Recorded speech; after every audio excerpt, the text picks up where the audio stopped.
I'm a link in the chain. I'm a link in the chain. I'm a link in the chain. I'm a link in the chain. I'm a link in the chain. I'm a link in the chain. I'm a link in the chain. I'm a link in the chain. I'm a link in the chain. I'm a link in the chain. I'm a link in the chain. I'm a link in the chain. I am a link in the chain. When you play one of us, you play all of us.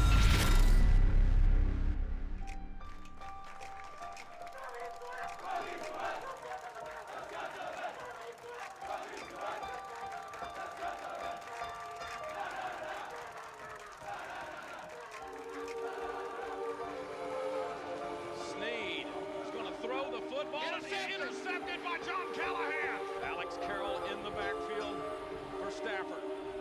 Stafford's going to fire to the end zone. It's caught. Touchdown, Highland Park. Ready or not, here I come. You can't hide.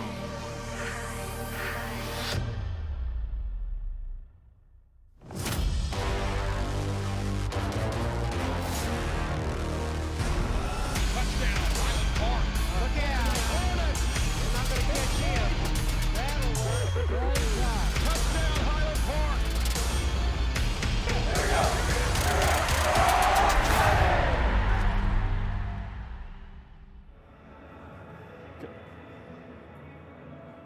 You're looking at one of the most spectacular venues in the world of sports has to offer. AT&T Stadium, the home of the Dallas Cowboys. December is upon us, and so are the UIL 5A regional finals. It's the Highland Park Scots and the Mansfield Legacy Broncos, presented by Game On Sports. Hello everyone, I'm Miles Dunklin, joined by the coach Eric Cunningham. Highland Park goes for program win number 800 tonight, but their goals are so much bigger than that. We're at the halfway point here of the UIL state playoffs. 3 down, still 3 more to go for the Scots. And coach, they are far from being satisfied with making the 4th round. Well, first of all, let's not lose sight of 800 wins, Miles, in program history. That's just incredible, and it just speaks to the tradition that this school and this program is all about. Randy Allen's done a phenomenal job since taking over here in '99 and just enhanced it from where it was. So you've got to mention that and really touch on the fact that that's incredible. But the Scots know that there is a massive task at hand here this evening. This is another hurdle to a potential state championship, which they truly feel like is something that they can attain with this group of young men. So, yes, this is another hurdle in the step to the state championship, but just a tremendous feat potentially to have 800 wins for the program. Coach, 41-27 was the final score last week over Mansfield Lake Ridge. A little bit closer ultimately on the scoreboard than the game ended up being. They got a couple onside kicks late in that one. The Scots had to feel good about their performance, but they left the Frisco Star licking their wounds as they got more bad injury news, this time about their star tailback, Jack Kozmetsky. It was a big loss. I mean, you're talking about a young man in Jack Kozmetsky that is averaging 9+ yards per tote in the playoffs. 1-2. So it really 1-2. was a really big loss and an unfortunate loss for the Scots. Luckily, they do have depth at that position. But, I hate to see a young man go down. Now, Miles, you touched on the fact that, overall, it was a dominant performance by the Scots once again. That's 3 consecutive weeks that I would say were dominant performances. If you look at the scoreboard at the end of the game, it may not have appeared that way with it being only a 14-point game. But again, 2 onside kick recoveries by Lake Ridge, 2 deep, just really bombs that they threw up and were able to come down with in the end zone. So the Scots got out to a 28-0 lead and really were able to kind of cruise from there into the 4th round. So, yeah, just 3 dominant games to get the playoffs going here for the Scots. Highland Park has become very familiar with District 10 5A, Coach, a district you know well, a.k.a. the District of Death. After getting past Timberview and Lake Ridge, HP will play their 4th game of the year against District 10 5A. Also played Waxahachie there in the non-district in their 3rd game against this Mansfield ISD. Coach, this Legacy squad was arguably the best team in the state's toughest league with athletes all over the field. This will be a tough final hurdle for Highland Park to emerge from this gauntlet known as Region 2. Brutal. It really, I mean, in specifically that District 15 5A down there, I mean, just murderer's row. And, so this team is battle tested. This Legacy team is talented, and there were a lot of people that said they felt like they were the most talented team that came out of that district. So, the Scots, and we've talked a lot about their loss to Waxahachie early in the year. That's a Waxahachie team that did not even make the playoffs out of that district. It was just a gauntlet, and Legacy was able to come out of that district as the second seed behind Lancaster, a very talented ball club here tonight. So you know that the Scots recognize that they are battle-tested, and they're going to be a really good athletic bunch that the Scots will have to handle here tonight. I'm really big on point differential. That's something that you can see with this Mansfield Legacy team. They're plus 228 in their district. I mean, Timberview and Lake Ridge were combined plus 45. So this is a team that really put it on teams as the season went along. Well, yeah, and really when you look at it, that entire district was stout. But Lancaster and Legacy really pulled away from the bunch. They were the class of that district. So again, that just speaks to the talent that this team does possess. Legacy features two of the top playmakers in the area, one on each side of the ball. And, Coach, they live in the same household. Kendall Catalon has amassed over 100 total TDs in his career as the Bronco signal caller, including 48 here in 2016. And little brother Jalen is one of the best young defenders the DFW has seen in years. Miles, my friend, the Catalon brothers can flat play. They can flat play. I know that, Kendall went down last week with a banged-up shoulder, but I can assure you there was no possible way that he was going to miss this game if there was any way possible. So both of those young men are extremely talented. Kendall, a very, very athletic quarterback who can really throw the ball well. He can scramble. He can make plays with his feet. But I want to touch mainly on the younger brother, the sophomore, number 5, Jalen Catalon. Miles, we talked to the coaching staff from Highland Park this week, and when you hear them say things like, this guy can play on Sundays. And he's a sophomore right now. He's a sophomore. He is 15 or 16 years old, and he has the potential to not just play at the Division I level, at a very high Division I level, but they're thinking this young man has the potential to play in the NFL. He's that good. He makes tackles all over the field. He's got 4 interceptions through the playoffs so far, through 3 games. He's just a very, very dynamic player, and the Scots are going to have to find a way to neutralize both of those young men here tonight if they want to have success. Coach, Highland Park has played fine athletes all year. Go back to Jalen Rager, Bumper Pool, Eno Benjamin. But this is a team that has a better complement of athletes probably than any team we played all year. 7 or 8 elite athletes. Well, and it's going to be a lot to deal with here today for Highland Park. We haven't even touched on Cameron Sessions yet. Rushed for over 2,000 yards on the year. Trent McDonald took a kick for a touchdown back last week. Yep. And this is a really talented team here in Mansfield Legacy. Well, let's everybody that should know that, hey, we're after Turkey Day now. Everybody's good.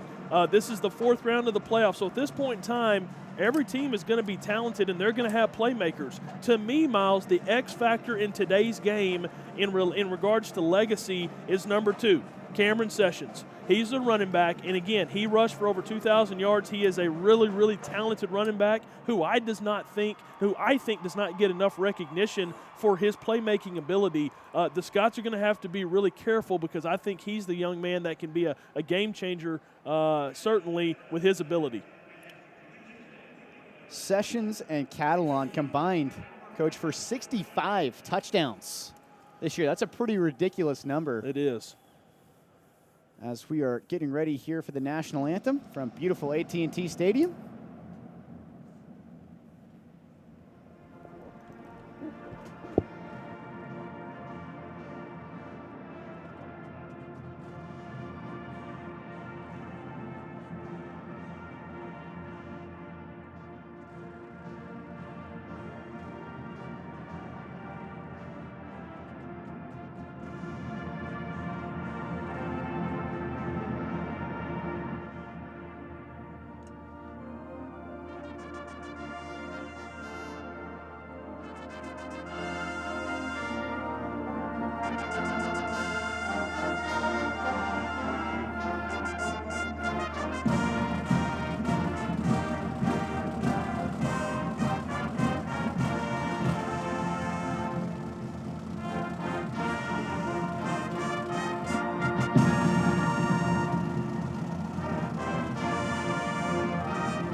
job there by the Highlander band, getting us about ready, set for football here from AT&T Stadium in Arlington. Coach, as we're close to kickoff, what would be a few keys to victory today for the Scotties? Well, this late in the season, I think there are a few things that are obviously very, very important, and the team that can negate the mistakes, and what I mean by that is I think the turnover battle is going to be huge here today. If you can get yourself in a position with good field position via the turnover, I think that'll be critical. You got to keep an eye on special teams too, Miles, because again, you just never know this late in the season when something that may be perceived as a small special teams play can really loom large. I think the Scots have got to find a way to negate the big play here today. They've been really good at that all year long. They are unbelievable defensively. My opinion, this is the best defensive crew that they have had probably since 2007 when they played for the state championship. But they've got to be able to negate the big won play. The toss. We'll receive. The last thing, and congratulations, good luck. We've already touched on this, Miles. They've got to find a way, and it's a lot more difficult than it may seem to neutralize the two Catalon brothers. I mean, they again are just dynamic players, so the Scots are going to have to find a way to keep them in check as best that they possibly can. Highland Park won the toss. We're just about ready for some football, but first let's head down to field level for the third member of our team, Kyle Yeomans, reporting from the Highland Park sideline. Thanks, Miles. And it's safe to say Highland Park is no stranger to AT&T Stadium. Over the past couple years, since 2009 when the stadium opened, Highland Park and the Scots have played here 7 times, going 4-3 in that span. One of those wins was a 48-0 rout against this very own Mansfield Legacy squad. Now, that was a couple years ago, but it's safe to say that the Mansfield Legacy team is going to be out for revenge tonight. It'll be interesting to see what happens. Back to you guys. Thanks, Kyle. And Coach, I was going to mention that 48-0 shellacking that they took a few years ago.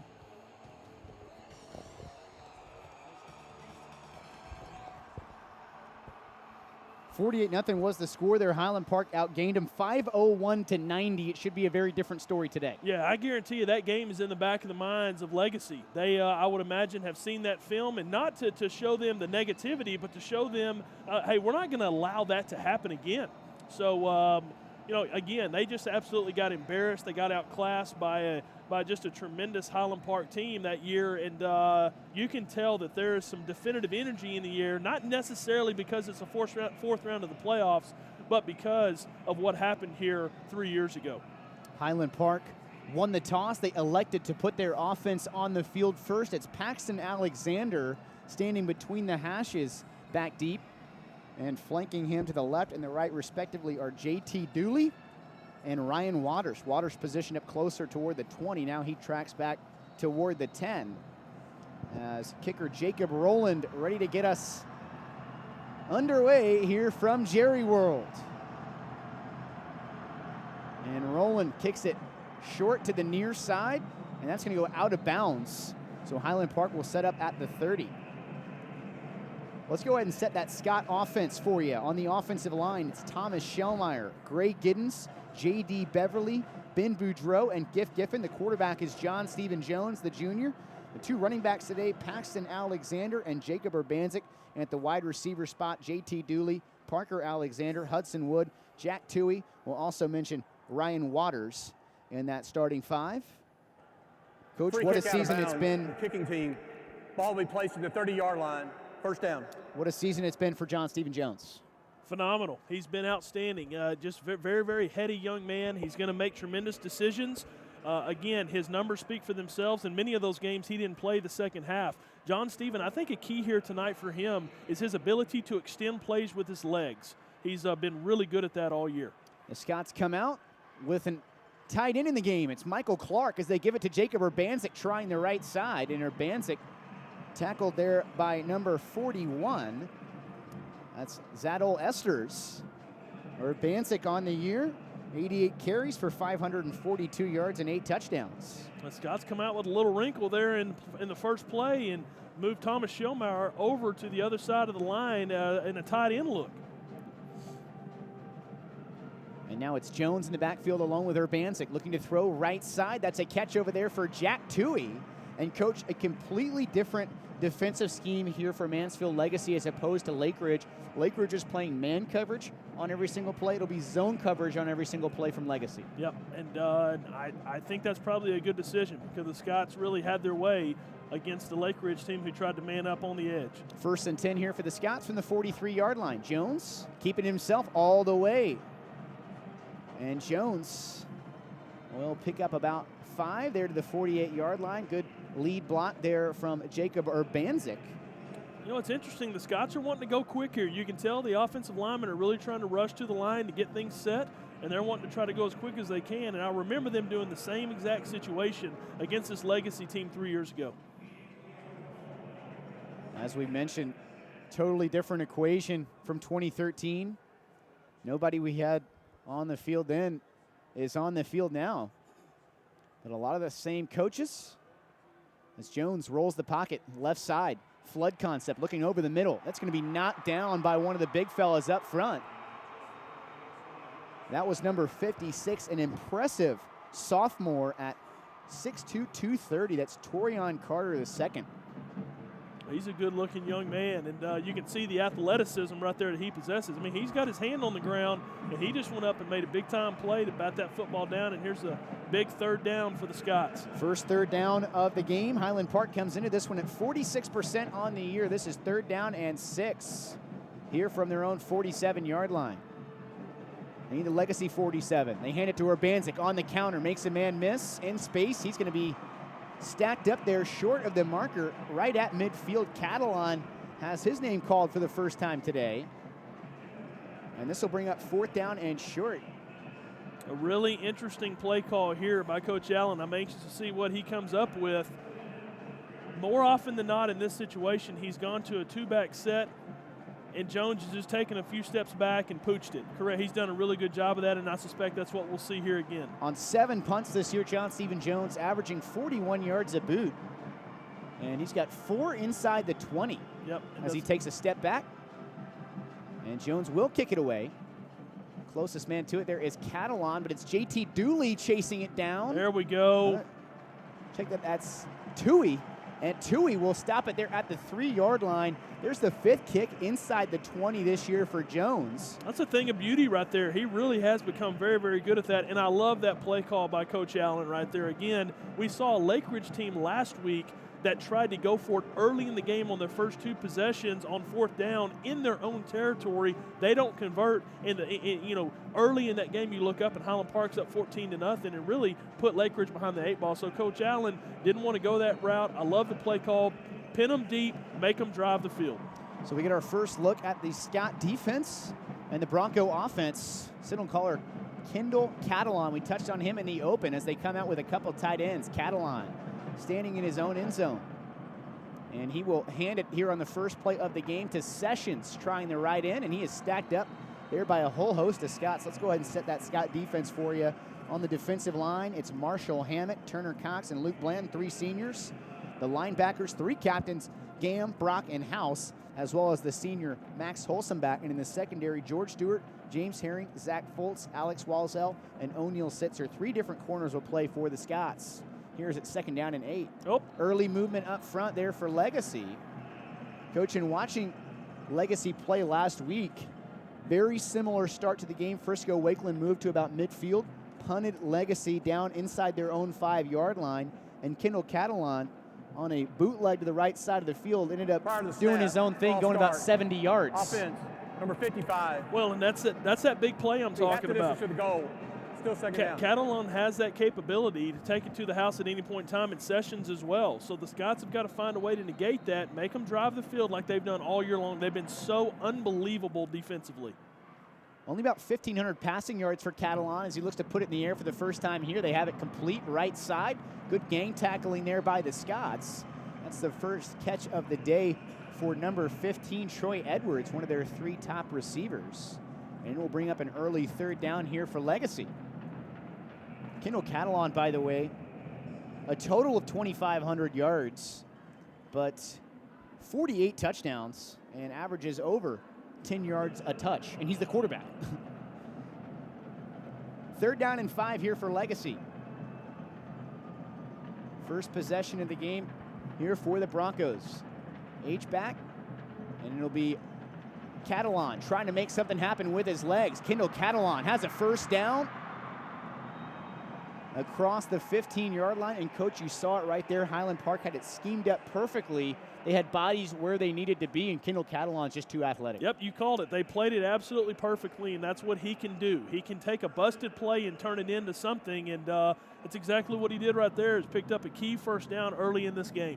I mean, and that was pretty much the exact play I was talking about against Wakeland, except he took it 70 yards. 1st and 10 here for the Broncos from their own 18 in the pistol. And it'll be Catalon on the edge looking to throw, and that's going to be incomplete. Great coverage over there by George Stewart, the senior member of this secondary. Got a little seasoning last year, and he's had a terrific 2016. Man, I'll tell you what, George Stewart and O'Neal Sitzer they have gotten better and better and better as this year has progressed. Both of those young men at the corner position, the defensive coaches didn't really know what they were going to get out of them coming into the year, and I'm going to tell you, they both have been absolutely unbelievable. Let's give a lot of credit to David Clark and Toby Trotter coaching that secondary up for Highland Park under defensive coordinator Don Woods. H-back in the game once again. They hand it here to Sessions, the 2,000-yard gainer. Has a modest gain there to about the 22-yard line. You know, Scots, again, when I keep saying unbelievable, it really is accurate. The numbers speak for themselves, but they've been so good at stopping the run and really trying to force teams to be one-dimensional and try to throw the ball. And, then the secondary has played very well on the back end. So they really have done a great job of controlling the line of scrimmage. That's a key here tonight.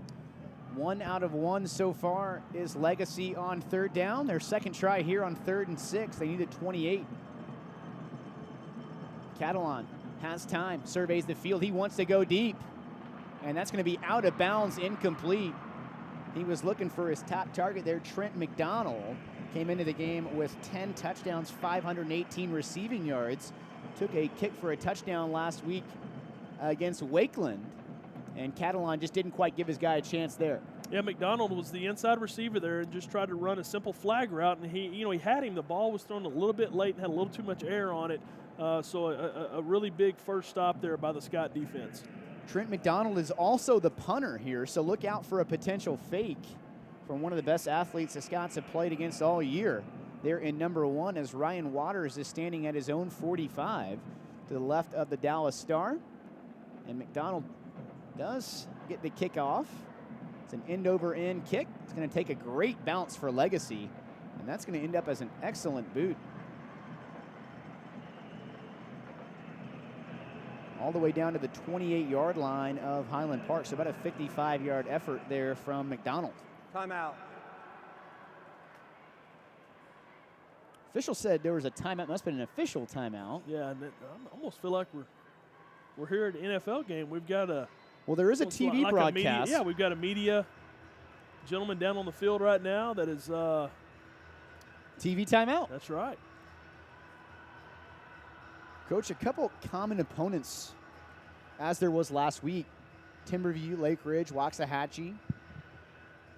Legacy was able to defeat all 3 of those teams. Highland Park, of course, lost to Waxahachie. What do you take out of those common opponents if you're the coaching staff for each of these teams?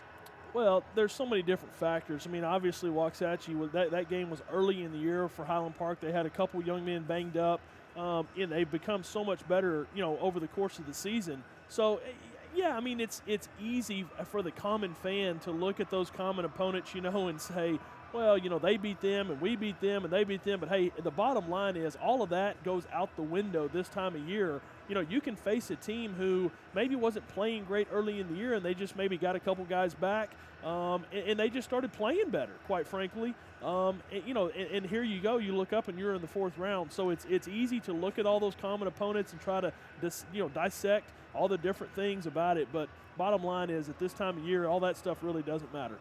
Scots come out here with the 2-back set, Paxton Alexander and Jacob Urbanczyk.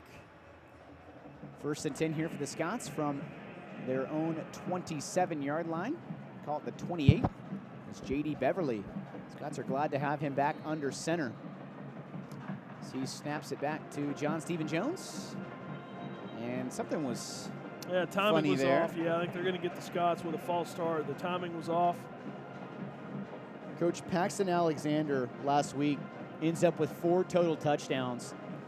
I was thinking this week, you know, Paxton Alexander was born to be a star in a Highland Park uniform, whether it was this year, next year, whatever it might be. And granted, the Scots are bummed that Jack Kozmetsky's not out there. But this is not just a guy here in Paxton Alexander that's stepping in. This is a real superstar. Yeah, absolutely. A dynamic playmaker. And I was, correct me, let me correct myself. They called a delay a game on the defense, a call that you're just not going to see very often. So the Scots will take that 5 yards to get this drive started. We'll go back to Paxton in just a second. 1st and 5 here. Jones hands it to Urbanczyk. And Jacob's going to have a first down all the way to the 40-yard line. Yeah, Paxton is just what a luxury to have a guy like that you can throw in there. When Jack goes down with the injury, you throw Paxton in there, you know he's going to do a great job blocking, which you see he just did, a phenomenal block there by 35. But again, he is a guy that is just a playmaker. He has a nose for the end zone. He's got a lot of speed. So what a luxury to throw him in there at inside receiver or running back. 1st and 10 here for the Scots from the 40-yard line. And they give it to Alexander trying the right end. Paxton going to have a solid first down pickup there for Highland Park to the 46. Alexander committed to Michigan for lacrosse. And there you see on the counter play. And that was that same play that was really good to the Scots last week. That play right there was the play that Jack Kozmetsky scored on the first play of the game. That counter where they come back across the grain, stay on the same side that the running back starts on, been really effective. 1st down and 4 here for the Scots as Jones rolling out, has a man. That's caught. J.T. Dooley at the 45-yard line into Legacy territory. Love the play call right there. Outstanding job of getting John Stephen outside the pocket. My opinion, John Stephen has been really good and actually better, in my opinion, going to his left, which is very abnormal for quarterbacks at this age to be able to run to their left, roll to their left, get their shoulders turned effectively and throw a bullet. But John Stephen has done it all year long. Love the play call and another big first down conversion. He was only 7 out of 10 against Mansfield Lake Ridge. They didn't need him to throw it a whole lot. As he hands it here to Alexander trying the left end, and Alexander running behind big Thomas Shellmeyer. And Urbanczyk is going to have a solid first down pickup. And coach without a few of their top weapons here, and that's obviously the elephant in the room with the Scots. No Cade Sawstad, no Scully Ginevine, no Jack Kozmetsky. It's really important for them to stay on schedule. Yeah, absolutely. Yeah, you got to stay ahead of the chains there. Really good job on first down to get this drive started of getting themselves into a 2nd and short situation. 2nd and 3. And they hand it to Alexander. Paxton's going to have another first there across the 35.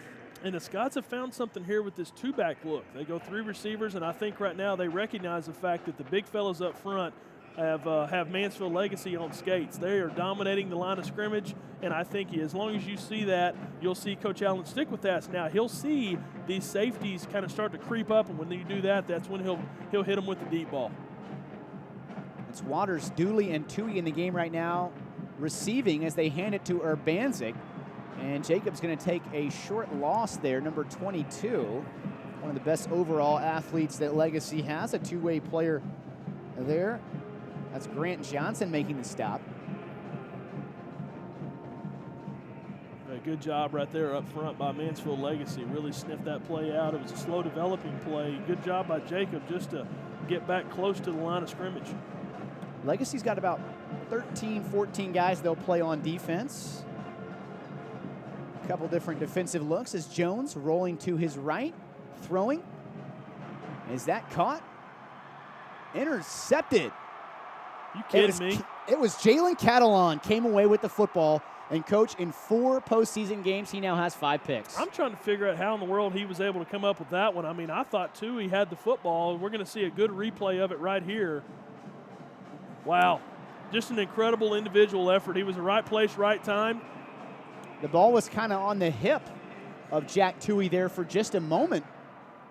That's what he does. For Jalen Catalon to snag the football. There's that playmaking ability by Jalen Catalon, and again, really well executed play for the Scots too. He had kind of had the ball on his hip, trying to bring it in, and Catalon is just so dynamic.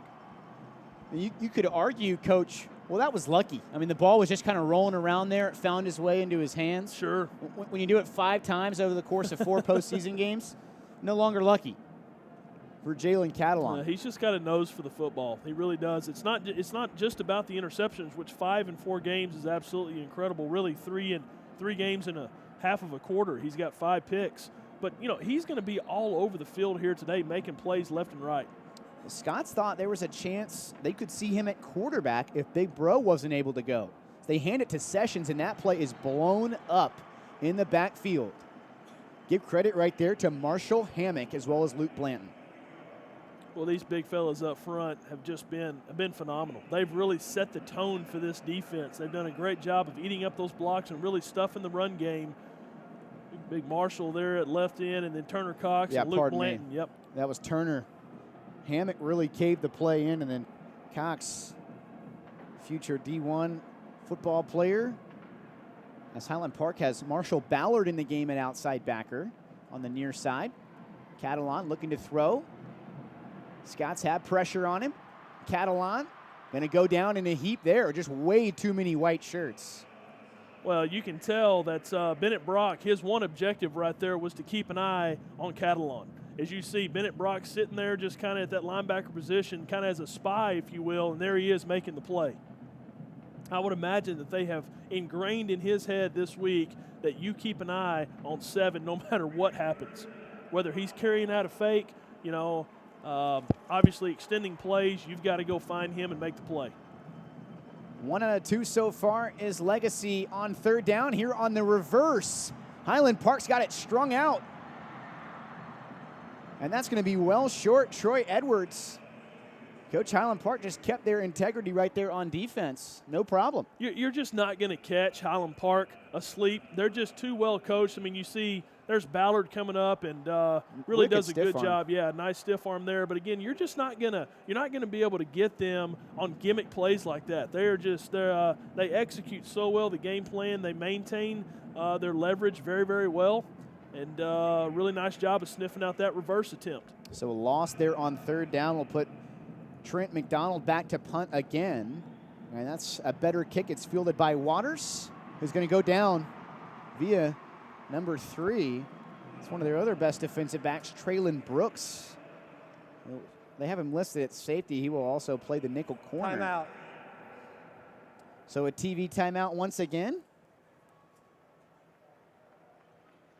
Coach, touch on the adversity that the Scots have faced here. I mean, as I look at our season total stat sheet, Cade Sawstad 630 yards, Scully Genevine 444 yards, Jack Kozmetsky 830 yards. Well, you're looking at 2,000 yards. Yeah, you're not out of the lineup. Miles, this is not to take anything away from those young men that are down on the field right now, but I think if you were to ask any fan or coach going into this year and midway through the season up until last week, who are the 3 most dynamic players offensively for you that really are going to make this thing go? Those 3 guys are who you're going to mention. Scully Genevine, who started off the year just unstoppable. No team early in the year could find a way to stop him. Case Odstead, I mean, that's a young man who numbers speak for themselves. Stud. Just a stud. Yeah, absolutely. He's a physical outside receiver that they couldn't get off the field. And then Jack Kozmetsky, again, his numbers probably don't tell the story as well as they should. Again, he's averaging over 9 yards a tote in the playoffs. Throughout the season, his numbers probably are not as indicative, as impressive as he was, because he would only play a half, Miles. He was coming out of games at halftime because the Scots would have such a big lead. Well, he rushed for 831. He's also an excellent receiver, Kozmetsky, 215 in the air for Kaz. Alexander's a terrific receiving back as the Scots stick with this, they call their rope and lasso look here. So you're missing, yeah, you're missing 3, not just starters, but studs on this offense, but that just speaks volumes for the type of depth that they do possess. 1st and 10 here for the Scots from the 39-yard line. Jones hands it to Urbanczyk, patiently trying the right side, and he will gain 1 there to the 40. Coach, we talked all year, oh my gosh, Highland Park has so much depth at receiver. They have so much depth at running back. Thank goodness. We obviously didn't want that to come into play, but what a luxury for Highland Park. Most teams would be completely decimated. Take a look at this Legacy team, for example. They don't have anybody outside of their top 3 receivers with more than 4 catches on the year. And the same with the backfield for Legacy. They throw it left side. That's too tall for JT Dooley. Coach, last week, the interception by John Stephen Jones was his first since October 14th against Poteet.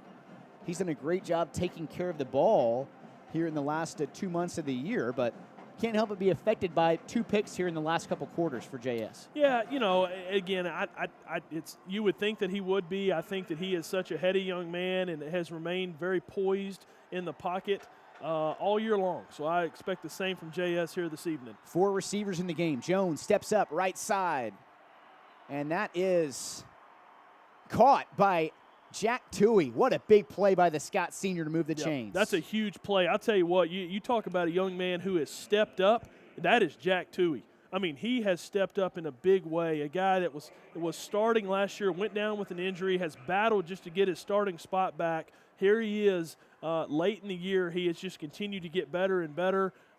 Really happy for Jack, and this is an interesting formation here as the Scots go with a quad look to the left of John Stephen. And Jones throws that direction, looking for Paxton Alexander. That's incomplete. Timing was off just a little bit there. They tried to go with a wide receiver screen look, and this looked like John Stephen had to pump one time, and the timing was a little bit off. Usually if Alexander's in the slot, Scots are going to try and get him the football. And they're going to stick with that quads look here to the left. It's Wood, Alexander, and Dooley. Both Alexander brothers in the slot, that direction. Now they want to go deep. Oh, he's got him. He's got a man. And it is incomplete. He was looking for Parker Alexander at the 25. You see the smiley face on the side of the helmet there for Parker. Not so happy after that play. He had him. You know, it's a ball just a hair overthrown there by John Stephen. What he did was he just gave a little subtle pump fake. The defense kind of came up on it, and Parker was able to sneak behind and just not quite able to convert. But a really good-looking play there by the Scots. I think the Scots had exactly what they wanted out of that sequence. Using that quads look to the left. Just couldn't convert. Still a scoreless game here at midfield. 3rd down and 10. Jones under pressure, trying to escape. John Stephen going to go down at the 40-yard line. And he's down. And Jones looks like he might be holding that left shoulder.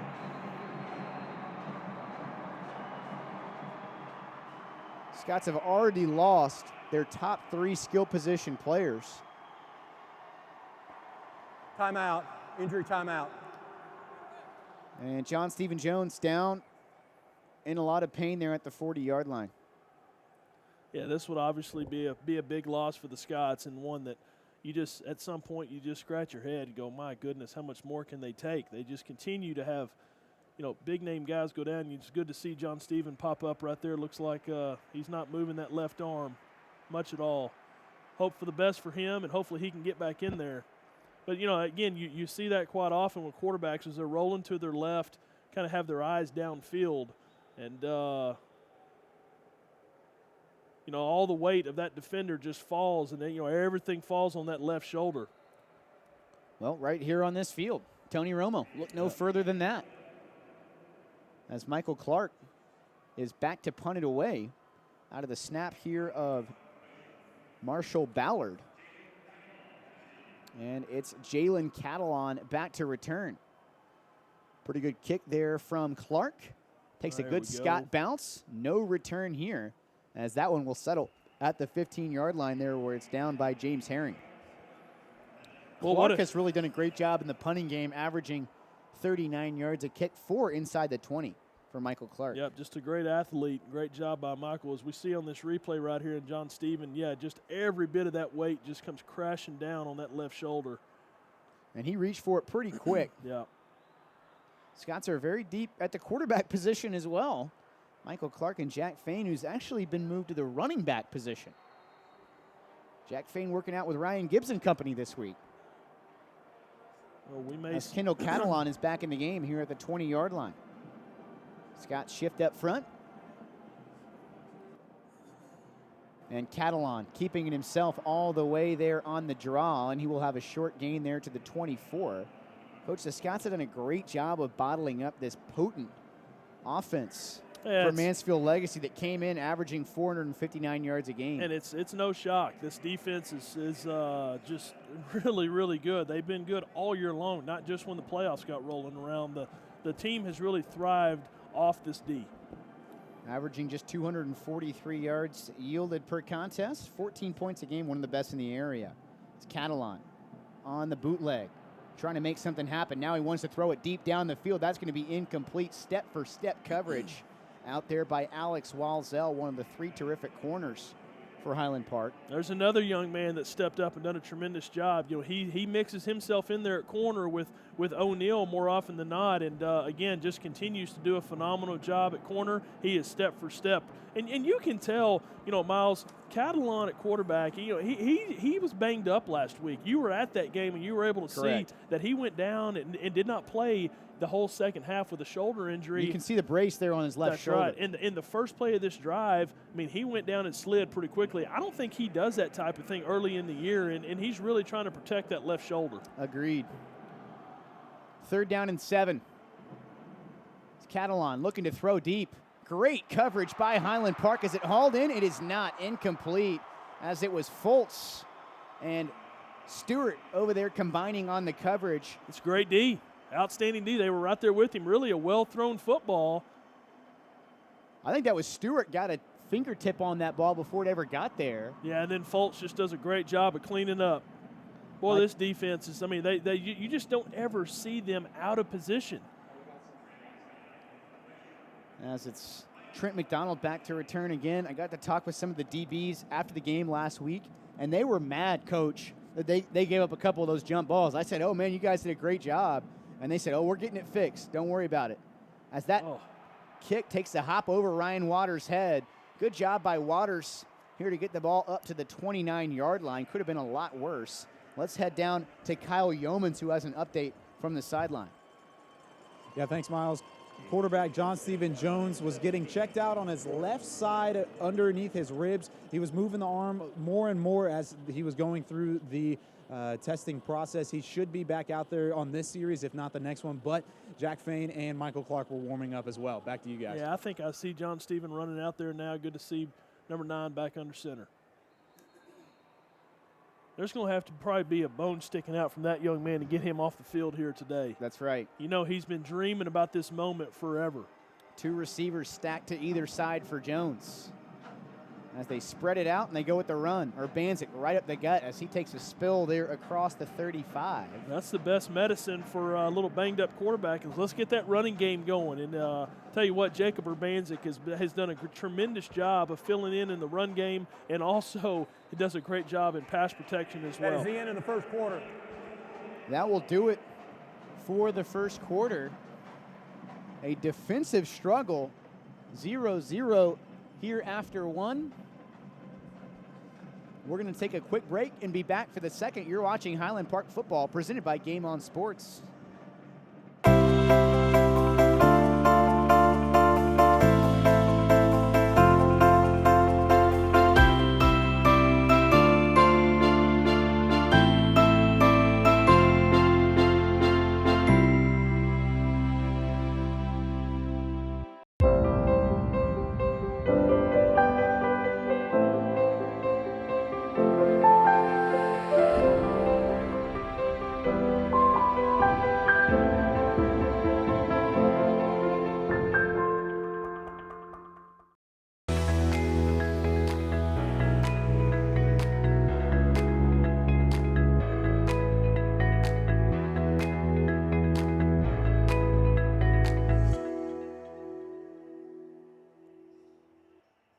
We're back here from AT&T Stadium. A defensive struggle in the first half. Nothing is your score. The Scots got the ball to open the contest, and they have it here at the 35. 2nd down and 5. Here to start the second. 3 receivers to the right of Jones. It's Urbanczyk and John Stephen Jones in the backfield here for the Scots as we're still waiting for the man in the red shirt to take it off the field. Let's head down to Paige Schnorbach for the first time today.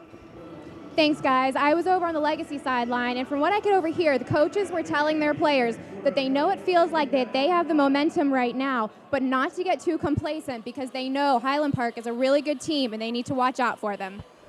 Thank you, Paige. Giving us the perspective there from the Broncos sideline as Jones looking to throw left side. That's JT Dooley. Easy money right there for the Scots. Little pitch and catch. That's that Cowboy connection working for the Scots. Yeah, just again, you said it. Just a simple little pitch and catch right there. Little 7-yard out route. Nice job of picking up the first down.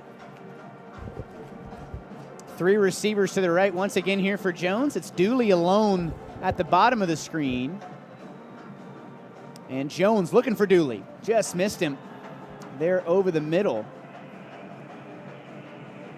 And boy, what a great connection that has been. Those are your leading connection there in the playoffs. JT Dooley, 8 catches for 140 and 2 touchdowns here in the playoffs. He's been so good here late in the year specifically. And let's give all the credit in the world to JT Dooley for his toughness. This is a young man who, for more than likely, is going to have surgery on that shoulder at the end of the year. Happening. See, he missed the first few games, but he's been out there just toughing it up the last 8 to 10 games. I think that's a great point as this brings up 2nd down and 10. And on the counter, once again, it's Urbanczyk trying to find some room there to the 45-yard line, and it'll set up a manageable 3rd down.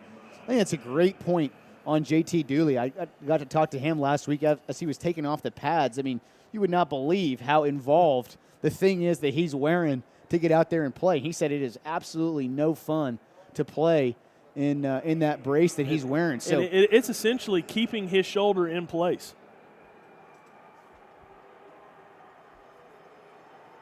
3rd down and 7 here for the Scots. Trips to the wide side there for Jones. And they're going to run the counter once again. That's Alexander looking for space. Oh. And he's thrown down there at the 45 for a loss. Scots will have to punt it away again. Yeah, you got to give credit to this Legacy defense so far. They're flying around. The Scots just have not been able to get anything going really in the running game or passing game. You know, they've been able to get a few drives going in a positive direction, but give credit. This Legacy defense is flying around right now, playing really well. Certainly if you're a Scot fan, you're bringing up, hey, we're missing some of our top weapons, but I don't think Highland Park is making any excuses here with the guys they have on the field. There's still some terrific players. As Clark at the 30 punts it away, keeping it out of the hands of Jalen Catalon. And the Scots are going to down it inside the 5 once again. Great hustle there by James Herring. And how about Michael Clark? That's a senior captain leader right there. He's a winner, man. I tell you, what a luxury to have a young man who did not start out on the radar to punt for this team. And he's one of those guys that, hey, I'll do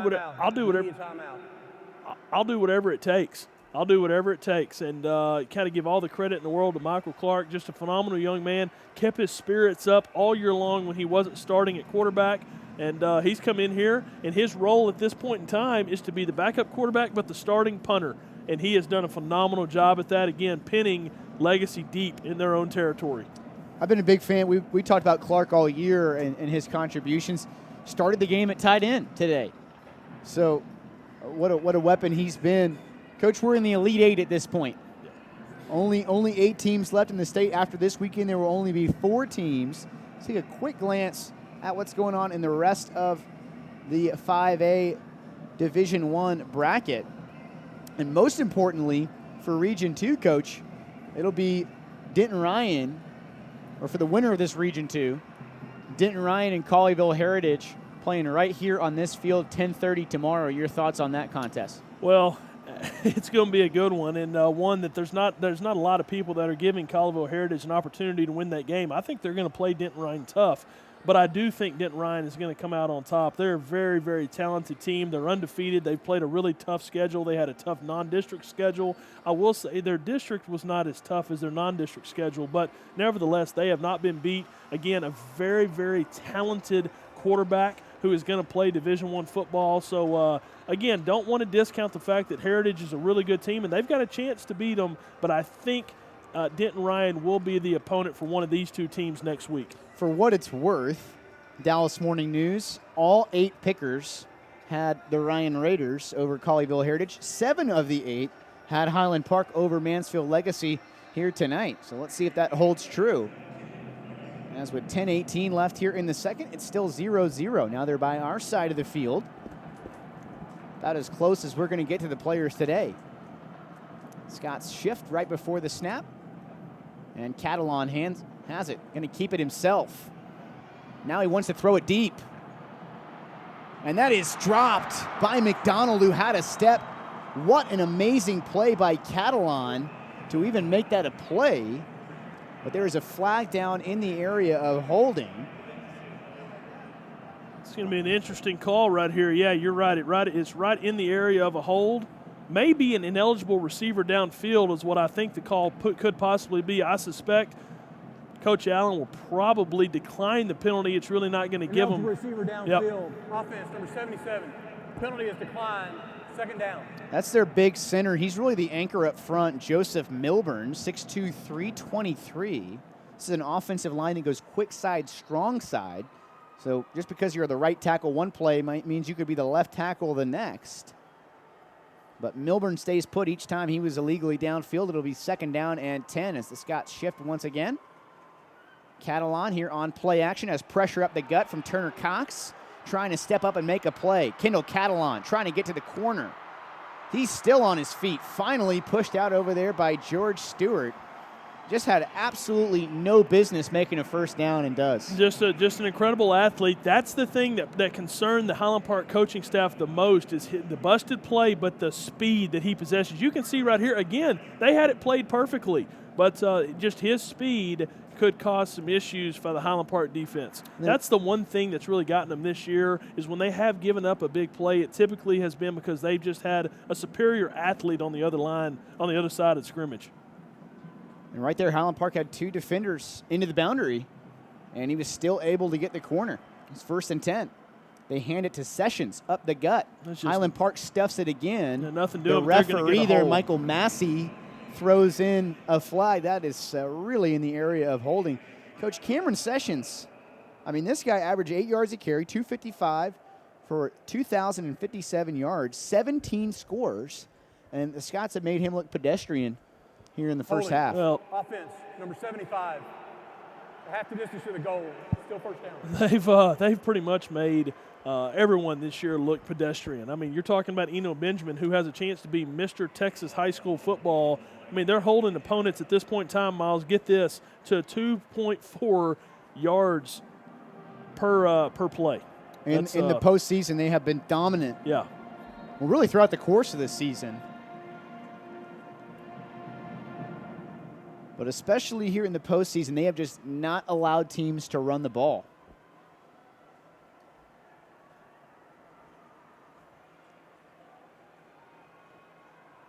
First down and 19 to go here for Legacy as Catalon. Straight drop. Trying to make something happen. Luke Blanton's all over him. Now it's Turner Cox. He's still on his feet. Kendall Catalon. Finally brought down by Bennett Brock at the 15. Incredible. He'll pick up about 5, but he should have lost 5. Yeah, just incredible athleticism, and the Scots have got to do a good job of tackling. You see right here, Blanton had the best opportunity to get him, and then just an incredible athletic move to get out of that. Then a good job by Bennett Brock of continuing to pursue the football and make the tackle. Southern Miss is interested in Catalon at the quarterback position, but they're the only ones. A couple other schools interested in him as an athlete, but no definitive D1 offers according to head coach Chris Nelson. And that was early movement from the big fella Clayton Franks. Big 6'5", 275. He looks like a future D1 body to me. He's a big boy, but if he can't keep doing that.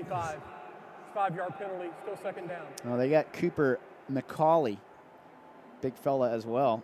Well, if this Legacy team is going to have success at all against Highland Park here today, they're going to have to quit shooting themselves in the foot. I mean, again, this is a Highland Park team that just doesn't give up the big play very often. They're very sound, and if you're going to stay behind the chains, it's going to make things even more difficult for you.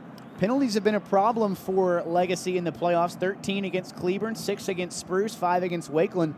Scots have only committed 1 penalty in the last 2 weeks, as Catalon has all kinds of time. Great job by the offensive line of Legacy. Now Catalon in his own end zone. still looking to throw. Highland Park has him hemmed in, and he'll be pushed out there at the 10-yard line. But boy, even a simple gain of one, maybe a no gain. Yeah. Just remarkable, the athleticism. Just holding your breath if you're the defense. But, hey, let's give credit. That Highland Park secondary is just doing a phenomenal job on the back end. There's just nothing there for Catalon. Good play right there by John House. Not doing too much, trying to pull him down. Coach, I think you make a great point right now in there. It's Sitzer and Stewart. And this is an explosive receiving core. Malachi Clay can really go, as well as Troy Edwards, Trent McDonald. Those three guys in the game right now. It's Catalon looking over the middle. That's going to be caught by McDonald, but he will be well short of the marker. Yeah, you give that up right there. Good job. Scots just sitting that zone coverage. They're going to give up that little 6-7 yard stop route and another definitive punting situation by Legacy. It'll be McDonald back to punt again.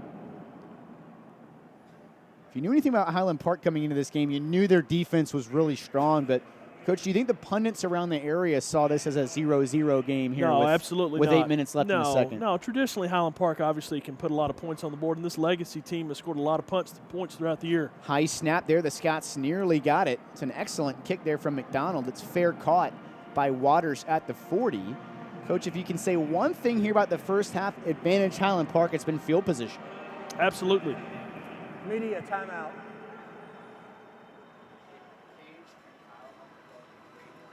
The Scots have an opportunity here with great field position. They're going to get the football on their own 40-yard line. So, again, yeah, you're right, Miles. They really have picked up great field position here early in this game. They're going to have to do something here offensively.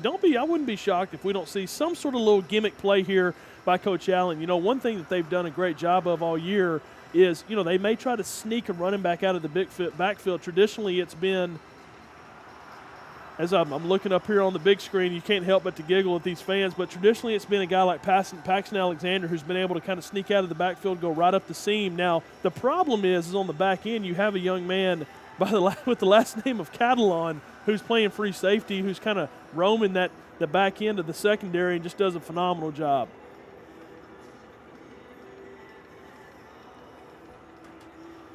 So 7:20 left here in the second quarter. Pretty modest offensive numbers from both teams. Highland Park significantly outgaining Mansfield Legacy, at least in the first down category. 6-2.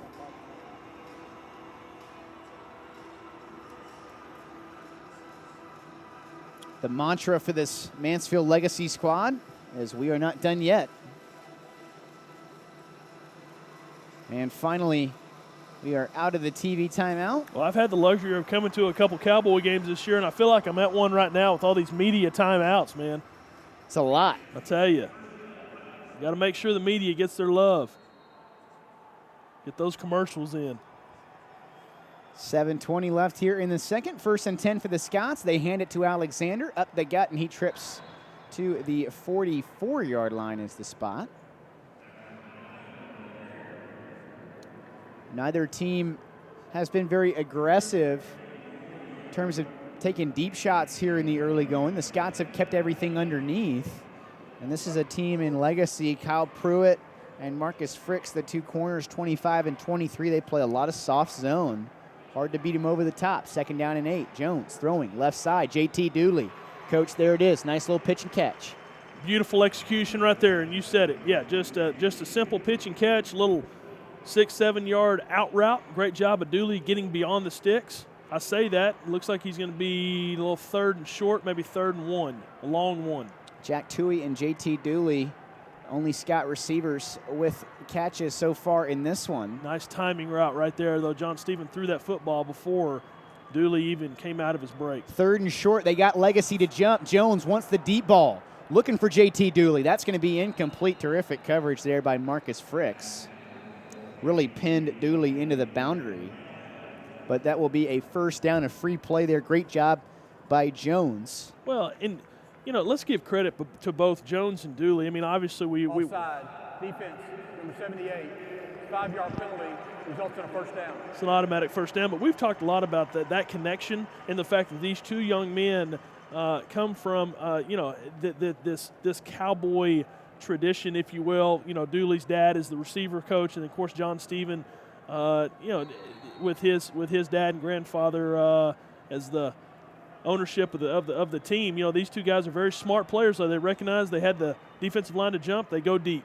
As Paxton Alexander has it trying the left side, that's going to be a short gain. Coach, the other thing I noticed is Fricks and Pruitt, the two defensive backs, you see a lot of hard outside leverage or inside leverage. They really flip their hips definitively in the pre-snap a lot. You have to be down on the field watching their game last week. Man, I've been really impressed with the speed of this Legacy defense here so far. I mean, they are flying around. Looked like there was a hole there for Paxton initially, and it closed in a hurry. 4 down linemen here for Legacy. Jones, straight drop, has plenty of time as he surveys the field. Now he steps up, and he will go down. That's 15. Yep, that's going to be a face mask penalty, a very definitive face mask penalty, and I know the Scots will certainly take it.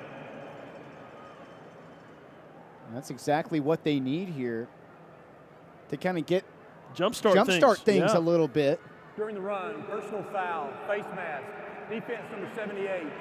It's a 15-yard penalty, automatic first down. And that's big Michael Mitchell-Tree. He really been a force there at nose guard. He's a true nose guard for Legacy, and you see the face mask penalty right there and a 15-yarder. The Scots get lined up based on where Torian Carter is, number 56. That's how they read their defense, is where is 56 lined up. 78's typically right over the center. Coach, I'll go back to that Cowboy game last night. You saw the muff punt. Sometimes it takes that kind of thing. The Scots aren't the kind of team that's going to hurt themselves. You need to wait Legacy to make a mistake. They do there on the 15-yard face mask. Another free play. Jones looking to throw. JT Dooley has it.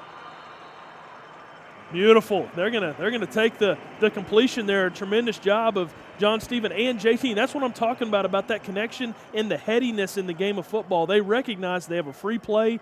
JT runs what the DB thinks is going to be just a fly route right down the seam of the field and cuts it off. Nice job. Defense. Coach, 78. Penalty is declined. Play results in a first down. Scots have something here getting this defensive line to jump, and I'm sure that defensive coordinator here, Joseph Sam, is preaching we cannot be doing that. But Highland Park, once again, that's the disciplined nature of the Scots and sometimes the undisciplined nature of their opponent. Highland Park taking advantage here into the red zone for the first time. Jones hands it to Urbanczyk, trying the right side. Stacked up there by Carter and Esters, 56 and 41. Well, just nothing there. You see the frustration level. Gray Giddens is getting after that O-line right now. And tell you what, again, that D-line for Legacy is not huge, but they're very, very quick, and they are closing holes in a hurry. Man. You mentioned Gray Giddens. He's the real leader of that offensive line. He makes the calls from that left guard spot, lines everybody up. 2nd and 9. Jones has time as he surveys the field. Now he steps up, trying to make a play, throwing it deep into the end zone. That's caught. There we go. Alexander, touchdown, Scots. There's that senior we've been looking for, big number 2. Finds just that nice little soft spot in the back of the end zone, and John Stephen throws an absolute bullet. Great job by John Stephen of extending the play. And if anybody thought that rib was still a little sore, he just silenced that and just threw an absolute strike for the touchdown. That's big time for the Scots. We talked a lot about Kendall Catalon and his playmaking ability, but that was special right there from John Stephen Jones. And that was John Stephen Jones, just his playmaking ability. That's Giffen ready to snap it here to Jack Toohey. Coach Mateo Corgere has been awesome for Highland Park. He's been automatic, been absolutely automatically. Really proud of him for stepping up. And big time drive right there by the Scots. They go 59 yards on 8 plays. It just took 2 minutes and 50 seconds. And Coach, you're not going to apologize, but they got 25 big yards on that series. on those legacy penalties. Hey, you take what you can get. You can't make those kind of mistakes against the Highland Park Timeout. team. Immediate timeout. We're going to get a great look here at John Stephen Jones. see Look at this playmaking ability. Extending the play, then throws a bullet. Oh, what a great throw. Just out of the reach of that DB. And Parker does a great job of finding that soft spot back there on the backside and making the play. I tell you what, Parker Alexander, we've known his capability. And, boy, it's nice to see number 2 step up and make a big-time play there for the Scots. Senior puts Highland Park on top 7-0. Another media timeout. Let's head down to Kyle Yeomans on the sideline.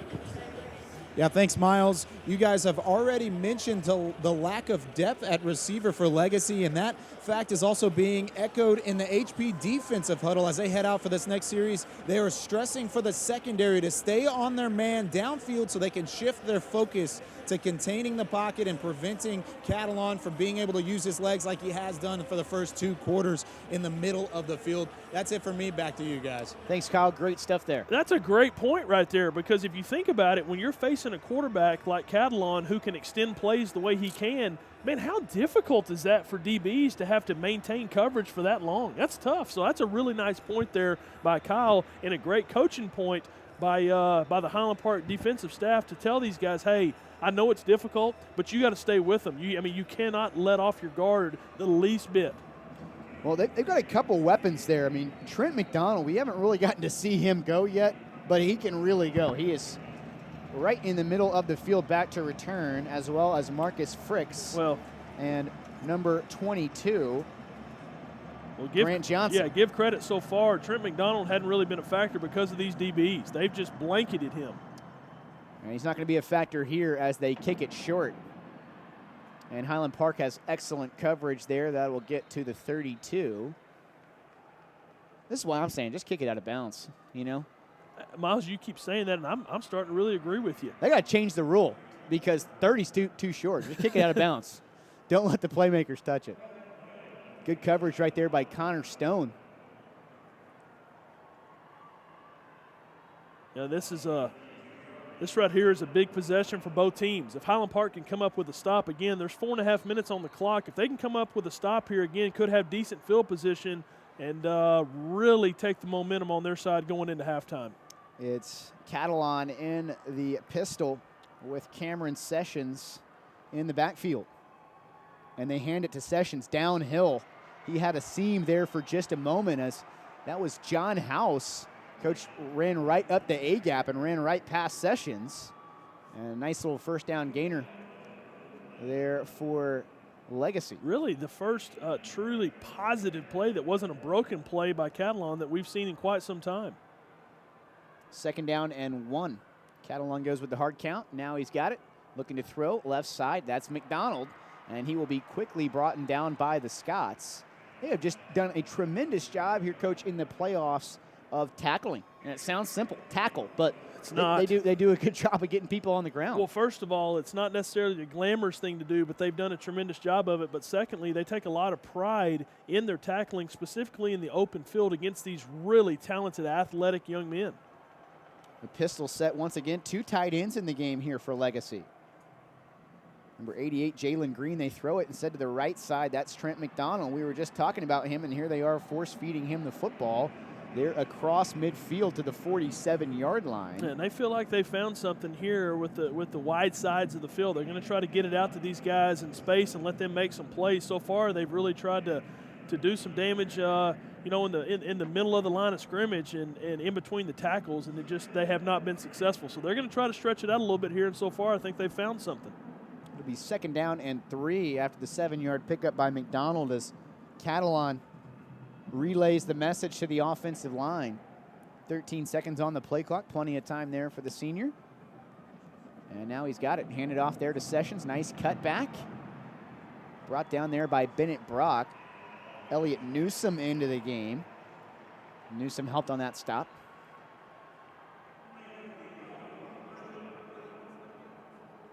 Another first down there for Legacy. This has probably been, well, not probably, this has been their best offensive drive of the game. And like you said, finally something actually designed, well, like the way their offensive coordinator wants it to go. Yeah, due to what they've seen on film and then the havoc that Turner Cox has continued to wreak, in this game, they are now double teaming him pretty much on every single play. Scots shift. 1st and 10 here. 2:20 left. They throw it right side. And that is caught. It's going to be House and Sitzer combining to bring Troy Edwards down. Edwards, part of the three-headed receiving monster for Legacy. Coach, they just continue to sprinkle it out there on the perimeter with some success here on this possession. Well, they're showing a little bit of mesh to get those linebackers sucked in there. Then they're going out to the edge. They know that these Highland Park DBs they're not in a press man situation, so they've got a little bit of room to work, and they found something. Scots lead at 7-0. 1:50 left here in the second quarter. It's Catalon keeping it himself. There after they fake the reverse, James Herring coming up there in run support. Herring has had a tremendous season for Highland Park. Over 80 total tackles, 4 forced turnovers. I think, a junior. I think if you would ask, Coach Allen. Timeout. Mansfield. That's their first timeout. I think if you ask Coach Allen, he would tell you, as will any offensive coordinator or whoever is calling the plays offensively, that they can get into a rhythm themselves in their play calling. And right now, I think that you will I think anybody would say that it's obvious that Mansfield Legacy feels like they're in a pretty good rhythm here, offensively in their play calling. Offensive coordinator Tom Kilgore, and I'm assuming he is the one that calls the plays, and he's feeling good about what they found, and you can tell that they have found that rhythm that an offensive coordinator looks for. Well, I like what you were saying. I mean, Highland Park was really dominating between the tackles. I mean, that's their strength, obviously. The two guys up the middle, Matt Gamm, Turner Cox, Luke Blanton. And the guys have done a good job out there tackling on the outside. It's not like McDonald and Edwards and these guys have broken tackles for big gains, just kind of spreading them out a little bit, and that will help also loosen up the inside. Well, yeah, but give credit to Highland Park. Their whole mantra is they're going to make you drive the field. They're not going to give up the big play, and they're going to hope that you make the mistake, or they're going to force you to make a mistake. And, again, we'll see if Legacy can cap off this drive, but they're going to have to earn it. Highland Park's not going to give them anything. 1:36 left here in the second quarter, 1st and 10 from the 29-yard line. Kendall Catalon calling an audible here. He's got his H-back / tight end Keaton Dennis in the game on the left side. Scots bring the pressure up the gut. They get home as he throws it deep, looking into the end zone. That's O'Neal Sitzer on the coverage. He was the only man that had a chance. Give credit to the guys up front. They get some pressure there on Catalon, and he was not able to really step into that throw. He kind of had to throw it off his back foot, and it disrupted the timing. Catalon, for all we've talked about his rushing ability, 64%, 31 touchdowns to only 6 INTs passing. I mean, that is outstanding numbers. Obviously, a lot of that is set up by the ground game. And playing with that bum left shoulder is Kendall Catalon. An early movement up front. And they have really struggled. Prior to snap, false start. Offense, number 55. Coach, the 5-yard penalty, second down. Penalties are really starting to stack up here against Legacy. And Highland Park, I believe, has yet to commit one. Well, I know they have this a total of 1 penalty over their last 10 quarters. Yeah, and I know this goes without being said, and I've probably already touched on it, but you just can't do this against Highland Park and maintain success. I mean, you just cannot continue to shoot yourself in the foot, get yourself behind the chains, and expect to be successful. And so far, that's now the 7th penalty for 47 yards as Catalon tried to set up the screen. Now he wants to throw it deep into the end zone. And that is incomplete. Great coverage there by Zach Foltz. Well, I tell you, that was tremendous coverage. Initially, Legacy wanted to try to run a screen, and they couldn't set it up because Highland Park did such a great job of defending the screen. And then they tried to go deep. Luckily, they didn't get a legal man downfield, but my goodness, what great coverage right there by Zach Foltz. The only thing he didn't do was turn and try to find the ball, but he did a tremendous job of not making contact with the receiver to pick up a penalty. 3rd down and 15 as the Scots want some more noise from their fans who are bringing it here at AT&T Stadium in Arlington. And that'll be a timeout taken by Mansfield Legacy. Coach bending on this possession. They're going to try not to break here on 3rd and 15. This is a huge play upcoming. Yeah, I loved what the D-line did. They recognized the fact that they were going to try to set up some sort of a screen look right there. Turner Cox peeled off. He didn't continue to press it to Catalon. He peeled off, did not give up that screen look. And then the DBs, again, they do a tremendous job of maintaining their coverage. It's difficult. Zach Fultz does a great job of staying with him and then not making contact with the receiver. Quite often you see DBs get called for pass interference when they don't actually turn their head to try to find the football. But they, again, you can not turn as long as you don't make that make contact with him, and Zach does a great job, and he's able to deflect that pass. I thought his timing was excellent. Impeccable. Was able to get that right hand through. Just really perfect play there by Fultz.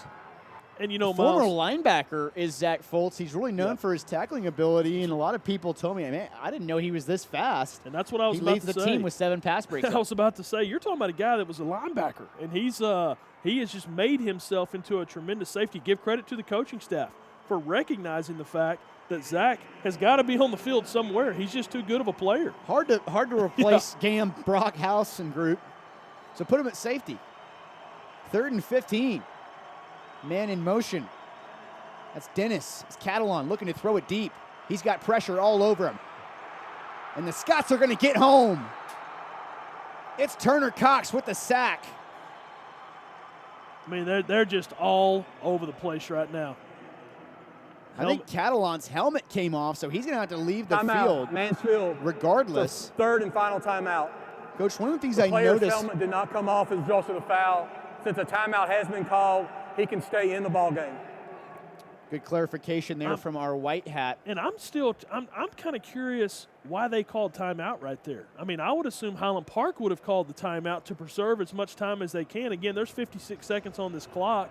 If you're Legacy, why do you want to call a timeout right there, Miles? And maybe the only thing I could think of is that way they can get him back on the field because his helmet came off. But it's going to be 4th down and really in no man's land. Let's head down to Kyle Yeomans, who has an update. Yeah, guys. Coach, you were just talking about why would Mansfield Legacy call that timeout, and you were exactly right. It's to keep him in the ball game according to UIL rules. If your helmet comes off and it's in the middle of a play, you have to sit out of a play unless a timeout is called in between that. So they're going to keep him out there, a potential chance to try and convert here on 4th down. Back to y'all. Thanks, Kyle. And I think they're going to punt it here. I have to. Yeah, I mean, it's 4th and, 22? Yep. Yeah, I mean, and Kyle, I think to your point, if it was a little bit closer, they might have a chance deep in Highland Park territory. But, yeah, I think they are in a definitive punting situation right here. They can't allow Highland Park to have the football, on their own 40-yard line. And I think Highland Park right here, they don't have Ryan Waters in the game. It's still Fultz and Herring in there at safety. Yeah, you've got to just be fully aware of any type of potential fake. Yeah, and Highland Park's going to take a timeout to ensure that they don't. Timeout, Highland Park. It's their first timeout. And right there, Don Woods just going to make sure he has all his ducks in a row. 4th down and 22. Who knows what they were able to do on that one. And, yeah, Coach, I'm still confused as to why they took that timeout. At least if you need to have them in the game, maybe let the clock run down a little further. Give yourself a chance. Yeah, all I can think is just one of those natural reaction deals where they thought, we got to call timeout. Time is ticking. But I'm thinking, to me, you want that time to tick because, again, if you pin Highland Park deep, I would think Coach Allen will probably be perfectly fine with going into half at 7-0. You don't want anything catastrophic to happen this late in the half with the lead. You've got the momentum on your side. Your defense is playing absolutely phenomenal. They have Jalen Catalon. That's exactly right. Yeah, so you try to throw one up, and who knows with number 5 back there. They do a great job here at AT&T, by the way, really getting the fans involved. Yeah, I was going to say, this is not just an unbelievable experience and venue for the players. My goodness, for the fans as well, they're getting after it. It's so neat. Highland Park's going to keep their defense out there as Don Woods used that timeout to make sure everything was set up. As McDonald does kick it away, and that is going to go out of bounds at about the 12-yard line. So, Coach, 50 seconds, 2 timeouts. You're also a little confused maybe why did Highland Park take that timeout. They need 3 to make this run. How do you play this here if you're Randy Allen? We just talked about it. You don't want to get into trouble, but you also don't want to just take a sit on it. Yeah, you maybe see what you do here on first and second down. If you're able to pick up a pretty good chunk of the yardage, maybe at that point you keep pressing on, call your timeouts, and try to at least get yourself in a potential field goal situation, if nothing else. But I think if on the first couple of downs nothing happens for you, then at that point I think you probably sit on it. And just as I say that, Coach Allen's going to come out and he's going to sit on it, be perfectly content to go in at half with a 7-0 lead. They are in the victory formation. Yeah. It's Hudson Wood, the man furthest back. I suspected you would see that. They're just too deep in their own territory. Really, you got to give credit. This Legacy defense has done a phenomenal job. They really have not given up very much at all. And I think Coach Allen is probably unbelievably pleased to just go in at half with a lead. Well, gosh, when I talked with Don Woods before the game, the Scots defensive coordinator, he was very impressed with this Legacy offense. Not only particularly with Catalon and Sessions, the wide receivers. He had great things to say about the offensive line. And, Coach, the Scots pitched a shutout in the first half. They continue to march on defensively, and again, they not a shock that they pitch a 0. This is a very talented Legacy team. The Scots continue to just be very sound defensively, and John Stephen does just enough to put 7 on the board for the Scots. So Highland Park leads it by a score at the halftime break. We will take a quick break ourselves and be back to wrap up the first half, as well as take a look around the area in the UIL bracket. You're watching Highland Park football, presented by Game On Sports.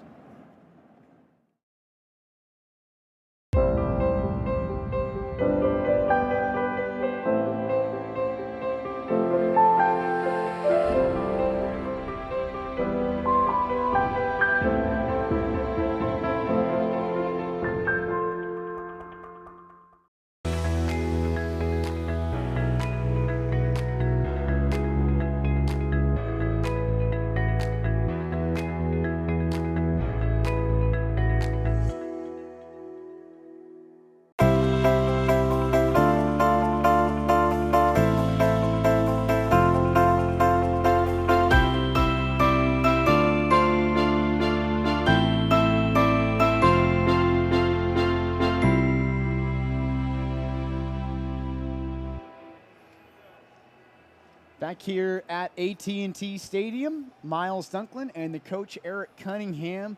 5 possessions for each team there in the first half, just 1 score on the board. Thankfully for us, it was Highland Park, and they lead at 7-0 here at the break. Well, if you're a defensive guy, you love what you saw here in the first half from both teams. You got to give credit. Legacy played really well defensively, but the Highland Park defense is just continuing to do what they've done all year long. They're just steady. Again, getting Legacy behind the chains, and you're facing a quarterback here today in Catalon who is unbelievably talented, and the Scots have done a great job of bottling he and Sessions both up. So, again, if you're a defensive guy, you got to love what you've seen here out of this battle in an age of offensive football. Right, all the rules set up for offensive success, and here both defenses dominating there in the first half. What does Highland Park have to do to kind of open this thing up a little bit, give themselves a little more breathing room in the second half? Well, I think you saw Coach Allen was trying to establish the running game. I think they've got to stick with that. You can't just deviate from the running game. I think that if you can kind of get that going and get yourself, with a couple of positive plays. When I say positive, I mean picking up those 6, 7, 8-yard gains on first down. Get those safeties creeping up a little bit, hopefully to help in the run game, and then you may be able to hit them on a deep ball. Now, I will argue or will say that I think Coach Allen's got some gimmicks up his sleeve for the second half. I think you may see some sort of, maybe a flea flicker look or a throwback pass, but he's just too talented of a coach not to have some things up his sleeve this time of year. So, but I think the key initially is to get the running game going and maybe break one, long in the run, and then maybe open up the pass from there. Your thoughts there on that Highland Park defense in the first half? We talked about how dynamic that Mansfield Legacy attack was. Kendall Catalon, Sessions, the receivers on the outside. Exactly how did Highland Park shut them down? I mean, that was a team that averaged 500 yards of offense and 45 points a game. Well, really three ways. And I say there were a lot of ways, but really three ways. The first thing is you got to give credit to the secondary. They did a phenomenal job of maintaining their coverage and not allowing things to happen when Catalon extended the play, and that's very difficult to do. The second thing is they did not allow them to run the football effectively. Highland Park's been so great against the run all year, but they were not able to run the ball at all. And then the last thing is, for the most part, they neutralized Catalon, and he's the guy that really makes their offense tick, makes them go, and the Highland Park defense did a great job of negating that in the first half. So let's take a look around the area as we talked about what potentially that matchup would be in the next round. And that would be Denton Ryan versus Colleyville Heritage. I want to get your thoughts on the other half of the state, and that would be Mansfield versus Temple. That'll be here at 8 o'clock tomorrow night. And then Dripping Springs and Foster at the Alamo Dome at 2 p.m. tomorrow. Well, I will admit, I don't know a ton, but I do know this much. Mansfield is very talented. Over the last few years, you have seen them deep in the playoffs. They continue to have a great mix of talent, speed, athleticism, and they're really big up front. So I believe that they will come from that region, and that's who someone from Region 1 or Region 2 will, in fact, play in the state championship game. I think Manville's very talented. Dripping Springs was able to win I saw on social media last week that they were able to just throw pretty much a Hail Mary pass at the end, and they were able to convert that and pick up a big win. So, I personally think the three best teams at this time of year are Denton Ryan, Highland Park, and Mansfield. I think you're going to see some sort of a combination of those three teams. Couldn't agree with you more, especially there on the other side of the bracket. Mansfield looks like the class of that region. As we are now going to sit back and let you enjoy the Highlander Band, followed by the Highland Park Bells. We'll be back for the third quarter and a recap of the first half. You're watching Highland Park football presented by Game On Sports.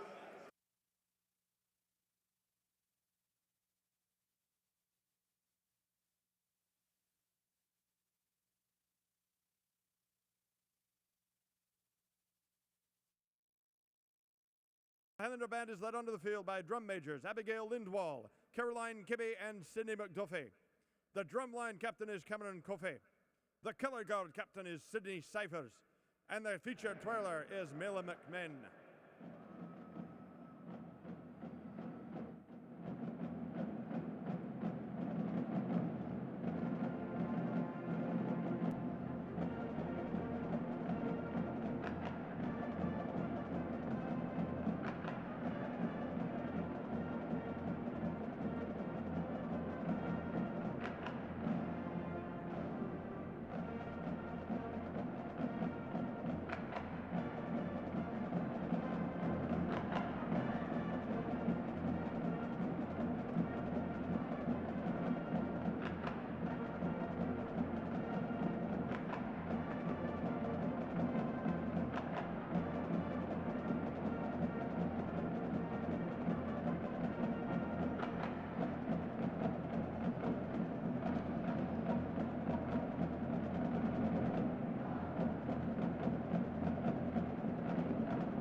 Tonight, the Highlander Band will perform a variety of pop hits from past and present. We begin today's performance with the Green Day hit, Holiday.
continues with a song from the soundtrack to the movie Drumline. Here's Shout It Out.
The band concludes its performance with the DJ Khaled tune, All I Do Is Win.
The band thanks you for your support.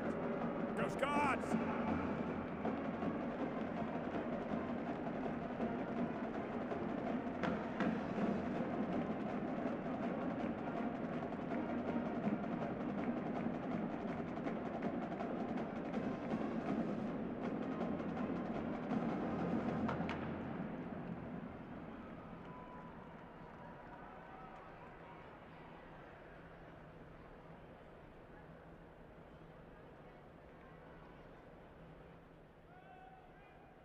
Highland Park High School proudly presents the 2016 Highland Bells. Lieutenants from left to right are Jillian Ellis, Maddie Basso, Landry Myers, Olivia Gruber, and Flora Kate Richards.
For your halftime entertainment, the Bells will perform a holiday hoop routine.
Ladies and gentlemen, please make welcome the Mansfield Legacy Bronco Band and Silver Spurs Drill Team.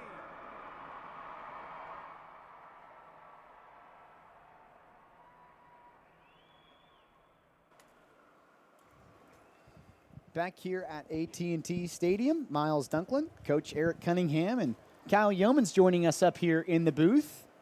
Kyle, give us your thoughts on that first half. You know, it's really interesting to watch from a field perspective of the way different teams handle different situations, or at the same time, what each team's reactions. On one side, you had Legacy, who throughout the first half were being frustrated both offensively and then toward the end defensively by Highland Park. And there was a lot of tenseness, a lot of just pressure being put on those guys. And then on the other side, a lot of the frustration was the same throughout much of the first half. Highland Park showed no signs throughout the entire first half, and we've talked about it all season, how even keel this Scots team is, and they were really showing that again tonight. Yeah, and I mentioned this to you and Paige before the game that I feel like some of these legacy guys, you know, don't want to go too far out there, but thought they're a little bit of a front-running group in terms of when it's going well, you know, they're really up. Oh, yeah. And when it's not going well, that they're down. And I think that's something that Highland Park can potentially take advantage of, Coach, in the second half. If Highland Park can get a stop there to start the third quarter and go put some kind of points on the board, that, you know, certainly Legacy's not going to fold the tent, but that frustration factor might really up. Yeah, absolutely. I mean, and I'll tell you, I think that Highland Park is perfectly content with their defense on the field to get things started, to really set the tone. I mean, Miles, I want to touch on a couple things real quick, but the first one is, let me quickly run down the point totals that Mansfield Legacy has had throughout this season. They start off the year with 50. They go to 44, 59, 47, 24 against Lancaster. They lose 34-24 to the eventual district champion in Lancaster. They come back and they beat a really good Mansfield Timberview team, scored 28 points. 45 against Waxahachie, 49, 42, 38, 56, 69, 42, and then here we are with 0. I mean, this Highland Park defense, again, I cannot, you know, I know that the viewers of this broadcast and any broadcast that has been following us throughout the year is probably sick and tired of me talking about the Highland Park defense, but I could go on for days because this is what it takes, fellas, to win a state championship. You've got to have a dominant defense and the ability to stop people when it matters. So, I mean, if you look at the stats for this game, you know, it's pretty lethargic, quite frankly. I mean, both teams with 5 possessions. Highland Park was able to pick up 10 first downs to only 5 by Legacy, but the total yardage is very similar. Highland Park with only 96 yards total, 91 by Mansfield Legacy. Highland Park with only 24 rushing yards. Now, you got to please take into account that John Stephen Jones with negative 17 with a couple of sacks. But they've only got 24 rushing yards and 54 by Legacy. A majority of that was done by Kendall Catalon. He had 8 attempts for 35 yards, and quite frankly, most of those were busted plays. Again, Parker Alexander with just 1 catch, but it was a big 1 catch for the touchdown. 15-yard reception for the touchdown. J.T. Dooley with a steady first half. He had 4 receptions for 37 yards, and Jack Toohey with 2 big receptions for 20 yards. Jacob Urbanczyk had 8 attempts for 24 yards, and Paxton Alexander had 6 rushes for 17 yards. So John Stephen Jones finishes the half of 7 for 13, 72 yards and a touchdown and 1 pick, and you got to give credit on that pick to Jalen Catalon. Just a tremendous individual effort. So I think we're in store for a really fun second half. But you're right, Miles. It's going to be a key for Highland Park to come out and get hopefully a quick stop, and then get great field position and put together a solid first drive to really get the momentum on their side. Coach, take us through the stats for Legacy on that side. With the context in mind, Cameron Sessions came into this game with 2,000 yards on the year. Kendall Catalon threw for 31 touchdowns. McDonald, Edwards, and Clay combined for 27 receiving touchdowns. I mean, those 5 weapons right there really held down by Highland Park in the first half. Yeah, I want to start with Cameron Session. I mean, I said in the pregame that he was, in my opinion, the X factor of this game, and a guy that Highland Park really needed to key on. Again, his stats speak for themselves in this game here so far in the first half. 5 attempts for 20 yards. So again, the word I used earlier was lethargic. I mean, he really has not been a factor here. Now, the 2 guys on the outside, Trenton McDonald and Troy Edwards, McDonald had 3 receptions for 23 yards, and Edwards had 2 receptions for 14 yards. And really, guys, those were, in that one drive where they just tried to get the ball out on the edge. Nothing really downfield necessarily, just out on the edge. These guys hoping they can make a play, but they're running into a Highland Park secondary and linebacking core that just flies to the football and tackles too well. It was a dominant first half for that Highland Park defense. We've talked all year as well about how good they've been in second halves this season on defense. They're only allowing 3.1 points per game in the third quarter and only 3.4 points per game in the fourth quarter. And those were really a couple outliers. You had Lake Ridge got 27 in the second half last week, and a lot of that was on jump balls, the 2 onside kicks. Waxahachie, they just had some fantastic things they did. But, Coach, they do a great job, does this Highland Park coaching staff. Guys like Bobby Leidner, David Clark, Darren Eason. Yep. Those guys up in the press box taking notes, sending that stuff down to Don Woods, and they do a great job of making those adjustments at halftime. Yeah, and to Kyle's point, I love what he mentioned about the fact that it just doesn't appear as if the moment is too big for these Highland Park kids. They've been here, and Miles, you talked in the pregame and said, they are gunning for their – I have a hard time saying this, 800th win in the program history. So this is not a moment that's too big for these young men. This is what they expect. They expect to be at this point in time in the season. Now, conversely, you're still talking about a legacy team that is, I don't have the numbers in front of me, but it's not a very a tradition-rich program, if you will. It hasn't been around a long time. Just 2007 is their first year as a program. Yeah, I personally think that Mansfield is going to very quickly turn into another Frisco where, they have so much room for growth. They're throwing up high schools as fast as they possibly can. Currently, they have 5 of them. 6, actually. 6, thank you. And there's athletes galore, but it is a little diluted, if you will. But I'll tell you, the moment just is not too big for this Highland Park team. I do think that you had a legacy team that was very confident, and for good reason. My goodness, they're throwing up points galore coming into this thing, so they were very confident in their own right. I just don't think, I know, they haven't seen a defense like they're seeing here this evening, and Highland Park did really give them credit. They maintained their composure, even when John Stephen threw the pick. Defense goes out there, does their job, gets a stop, and they just maintain their composure. So really good point by Kyle.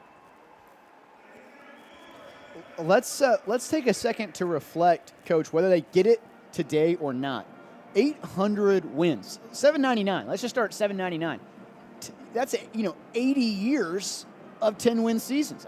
That is just an unbelievable number when you actually think about what that means. It's how you get to 800.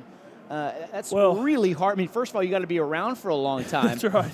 but it's a testament to the young men and the coaching staff, but in particular the community and the type of young men that these parents continue to raise. The bar just continues to get escalated, and it's really incredible. I was very, very fortunate to be able to coach in that district for 9 years. And people ask me all the time, how do they do it? And they just have a will to win. These young men, they start when they are little kids, and they have a desire and a passion to be a Scot, and they want to win. They want to win, and they will do everything in their willpower to ensure that they maintain this legacy that has been built. They are not always the most athletic, but they're coachable.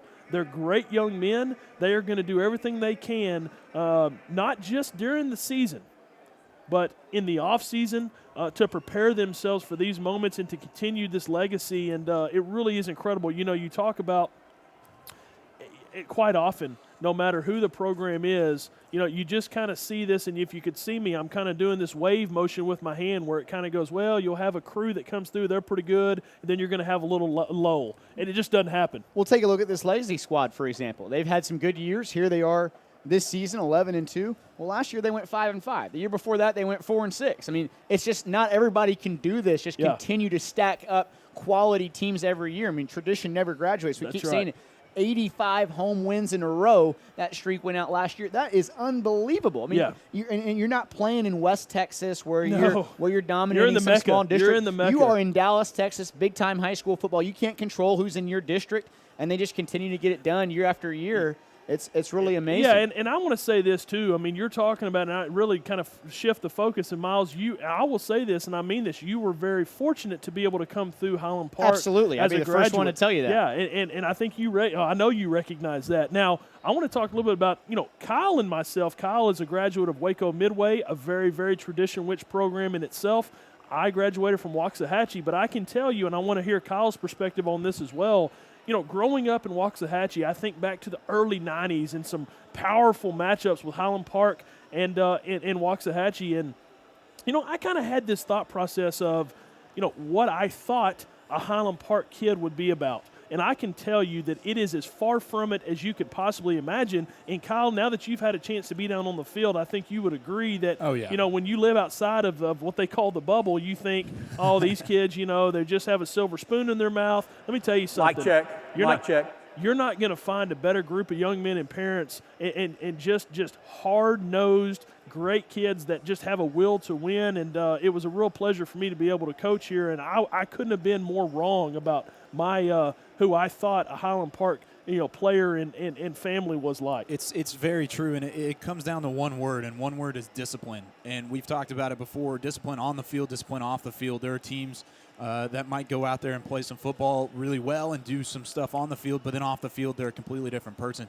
Highland Park Scots, from the very beginning, are always out there. They're in their community doing some incredible things, and then they get back on the football field, and like you said, they're hardworking, they're passionate, they have this will to win. And like you said, I came from Waco Midway, a team that Highland Park's had some run-ins with in the past couple of years, and kind of going back to what we said with the up and down wave motion of a program, Waco Midway is out in the first round this year in 6A. It's a completely different thing, but at the same time, they're not the same team. That just speaks to the tradition and then the consistency that the Highland Park High School has had with their athletic programs as well. And it's been incredible to watch. In the 1 year that I've been here, it's like you talked about, you guys have been lucky to be in it for a while. I'd love to be around this program for a good amount of time just because of how impressed I am. You can't help but be a better person when you're surrounded with Highland Park Scots. Very much so. Yeah, Very absolutely. So, Miles, I envy the fact that you can say that you're a graduate of Highland Park High School, buddy. Well, it was fun, and you asked, and people ask you, well, what's the secret sauce? What do they have? How do they do it? And it's not just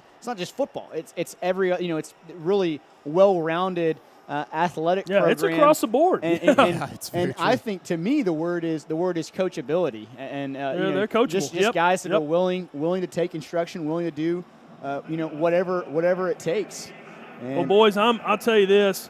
I'm fired up for a fun second half right here. This is going to be a good one. This Highland Park team knows that they're in for a dogfight. This thing is far from over. They've got to maintain their discipline, but this is going to be a really fun second half of action. I'm looking forward to it. I know, Kyle, you're about to head back down, buddy. Hey, go get after it down there, brother. So, Kyle, before you head back down to the field and leave us solo up here in the booth, give us a couple keys on what you've gained from your perspective down there on the field. Well, it's all about staying in your game plan and staying in your mindset. That's the first one for Highland Park. They've done it all year long. Why change it now? It's been a tight game, and it's funny you use the word dogfight, Coach, and that's the one word I'm hearing in the huddles, offensively and defensively, and they're down there saying, hey, it's a dogfight. The second one is not to let the frustration of what Mansfield Legacy is going through right now get into your head as well. It's almost the same thing back and back, but I want to see Highland Park come out here, get a stop early, and enforce the fact that they are the better team and the more disciplined team on that field tonight. So you guys have a great second half, and I'll be down on the sideline giving some reports throughout. All right, buddy. Thanks, you, Kyle. There he goes.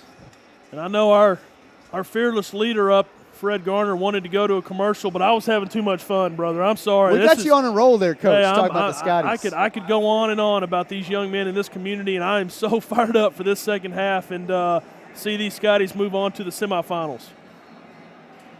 It's Mateo Cordure ready to kick it off. Trent McDonald is the lone deep man. You do have Grant Johnson and Marcus Fricks standing at about the 20 and anticipate the Scots to kick it short.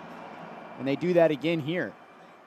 Perfect and kick. That's a great kick to the 20-yard line. That's Fricks with it at the 20. Makes a nice move, but he won't get past the 24-yard line. Excellent coverage there by the Scots. You had Noble Nash in there. Number 51, that's Ian Raphael. Nice job there on the coverage. What do you think the message was from assistant head coach Stacy Burke, head coach Chris Melson, and offensive coordinator Tom Kilgore? Nothing wrong with Legacy's defense in the first half. I think they got to be very pleased with their defensive performance. What is that offensive brain trust saying at halftime here to start the third? Well, I think they try to maintain it as positive approach as they can. It was probably very difficult to, but I think that you're going to see a lot of number 2 and number 7 here in this second half. And it is Kendall Catalon in the backfield. He's got it, handing it there to Cameron Sessions off their right end. And a nice play there by Luke Blanton, chasing him down from behind.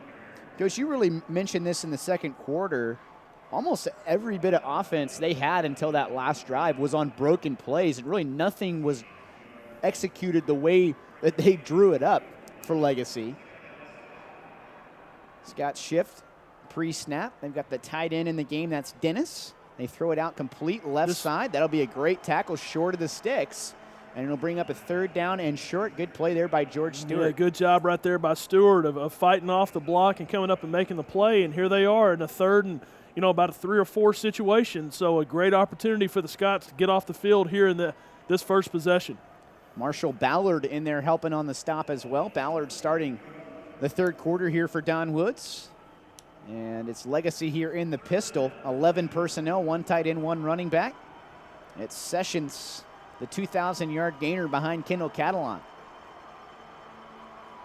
Keaton Dennis is the tight end. The Scots bring pressure up the gut. They hand it to Sessions, trying the right side. Sessions looks like he'll be short of the 1st down depending on the spot. It's going to be close, but the line judge holds up a fist. That's George Deckert saying it's 4th down. I got to be honest, Miles, I'm a little surprised at that play call. I mean, Highland Park has just not given up anything in the run game. In that situation, I think you may want to me, run some sort of a play action and get Catalon out, out on the edge and let him kind of make a play. At least give him a zone read, some kind of an option where you give 7 a chance to do something. I think, if that was a 3rd and 1, 3rd and 2, maybe hand it off there. But again, I think the Scots will take that all day long. McDonald is the punter, very dangerous man. He gets away the kick. Ryan Waters calls for a fair catch and makes it at the 33-yard line. Some foolishness going on the near sideline. I think Legacy was fortunate they didn't get a call there, but Highland Park, Coach, a 3 and out. That's what I'm talking about. Start the 3rd quarter. I think if you're Randy Allen and staff, I think they were tickled to death to know that the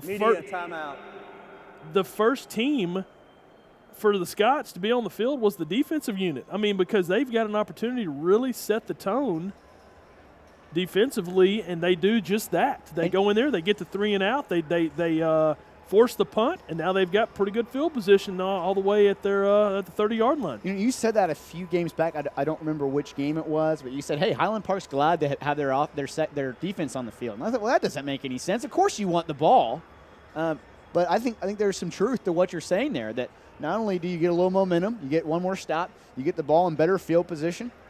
Everything looking good here as the defense just continues to smother. Yeah, it is very abnormal to think that way, but when you know that that's really been your staple all year long, I mean, it's hard not to think, hey, look, we got the ball first in the first half, not the end of the world to kick the football off right here. You know that your D, you've got a great opportunity to go out there, force a 3 and out, and just what they did, and then get the punt, and here you are with pretty good field position. Let's talk one more time about this secondary for Highland Park, specifically those corners. And I want to give David Clark, who's a good buddy of both of ours, a lot of credit. The way he's worked with that group, O'Neal Sitzer, Alex Walsell, and George Stewart. To me, that group was probably their best unit there in the first half.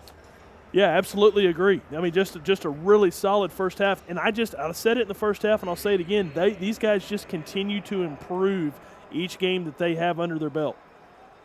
It's John Stephen Jones in the backfield with Urbanczyk. Alexander's in the slot, and they give it to him. Paxton Alexander along the left edge. He's going to be brought down there by Jalen Catalon. Actually had a quiet second quarter, did Catalon. Well, talked with Tristan Weber. He told me he does not miss tackles, period. Unfortunately, Giffen kind of tripped coming around the edge. Catalon was going to be his man, and he's difficult to block, but Giff tripped and wasn't able to quite get there. 2nd and 7. Jones rolling out to the right, throwing. He's got a man wide open. That's Toohey. Toohey's going to get midfield and a Scott 1st down. I'm going to tell you what, I can't say enough about Jack Toohey, but the one thing I will say is he is a phenomenal route runner. I really love watching Jack run routes. He's also great at recognizing that, hey, I've got to cut my route off and I've got to find a little space right here. Jack's just a very heady young man. Scott's wide receiver coach Todd John does a great job with those boys on the outside. Alexander back in the game in the backfield. They hand it to him. Short gain up the middle. There's that run game. Hey, you'll take that. That's about a 4-yard pickup there on 1st down. Good job by Urbanczyk of picking up what he could. There wasn't a whole lot there, but again, try to get yourself ahead of the sticks. Yeah, thank you, Coach. That was Urbanczyk, not Alexander, and they've continued to land those body blows in the run game. Solid first down pickup there, makes it 2nd and 6. John Stephen hands it off. Urbanczyk once again. This time he's got a little room before he's upended there by Jalen Catalon. Still haven't seen Catalon miss a tackle. But a nice run there by Urbanczyk, and great job by Giffen as well as Greg Giddens leading the way on the right side. Boy, good run right there. Good, strong run by Urbanczyk. And he's saying, feed me, here on the same field as Ezekiel Elliott. 1st and 10 for the Scots. Play action. Jones rolling to his left. He's got a wide open JT Dooley. Dooley puts his shoulder down. Ooh. JT Dooley finishing the run to the 20-yard line. 1st down, Scots. How about that physicality by the senior right there, JT? We talked about it, bum shoulder, and he says, hey, I'm a senior. I'm going to leave it all out here. Great job by John Stephen in getting outside the pocket, getting his shoulder square, throwing a bullet right there to JT, and JT said, I'm not running out of bounds. I'm going to lower my head and try to pick up 5 more. He's not been healthy all year, got hurt in the scrimmage, and he has just toughed out this 2016 as Alexander has it up the middle. Paxton Alexander has another Scott 1st down, and Coach right there, the offensive line, had a big hole for him. Well, they're clicking. They want the tempo to go. They're clicking, and, yeah, they're going to try to get a little tempo going, but the offensive line is firing off the football right now. I'll tell you, great job and a big-time block there. You saw Greg Giddens pull around in a really nice block by Urbanczyk. We talked about how he's done a great job in pass protection all year. He also does a great job blocking in the run game. When Highland Park goes with that rope and lasso look, which is their 2-back look, he does a really nice job. 1st and goal here for the Scots from the 9. Already leading 7-0. John Stephen Jones surveys the field, throws it to Dooley underneath, and that's Catalon with the big hit for a loss. Well, he's a stud. He's a stud. I mean, that's big time right there. You know, we hear all week long about this sophomore Catalon, how he's got a chance to play not just, Division I football, but even maybe at the next level. And you're going to see, I mean, that's a big-time tackle right there. He just doesn't miss him. He is as sure as they come. Back to Urbanczyk in the blocking game. I had some of the offensive linemen tell me he doesn't maybe necessarily know the right guy to block every time, but he's going to eliminate that man. 2nd and goal here from the 13 is Jones. Has time. No, that's now not he's what going to you be need. sacked. That's a rough one. You got to keep yourself in field goal position right here. John Stephen was trying to. He kind of went. It looked like maybe a little pump fake, and was kind of a slow developing route. And Legacy brought pressure right there. You're going to see it coming right there from his left. He doesn't see it coming, but. That was big number 6, Mason Kinsey, a good-looking athlete, 6'3", 220. Saw a couple pump fakes right there, and John Stephen just not able to get rid of the ball in time. 3rd and goal here from the 20. From this spot, it would be a 37-yard try for Mateo Corgere. Scots would at least love to pick up some to make it an easier field goal and a 2-score game as Jones drops back over the middle. That's Paxton Alexander with some space. Paxton down to the 4-yard line. There's a flag down here on the near side of the field at the 12-yard line in the secondary. This is going to be an interesting call right there. I think it's going to go against the Scots. But, man, not even close to where the play was developing. I think they're going to call a legal downfield Now again. the receiver downfield, offense number 58. Yep. 5-yard penalty, repeat 3rd down. Coach, that really hurts. That would have been a chip shot field goal right there for Corgere. And instead, they'll put it all the way back at the 25. I love the play call right there by Coach Allen. And, yeah, I think they got J.D. I noticed it when it happened. I didn't want to say anything in hopes that no official would see it, but they caught it as well.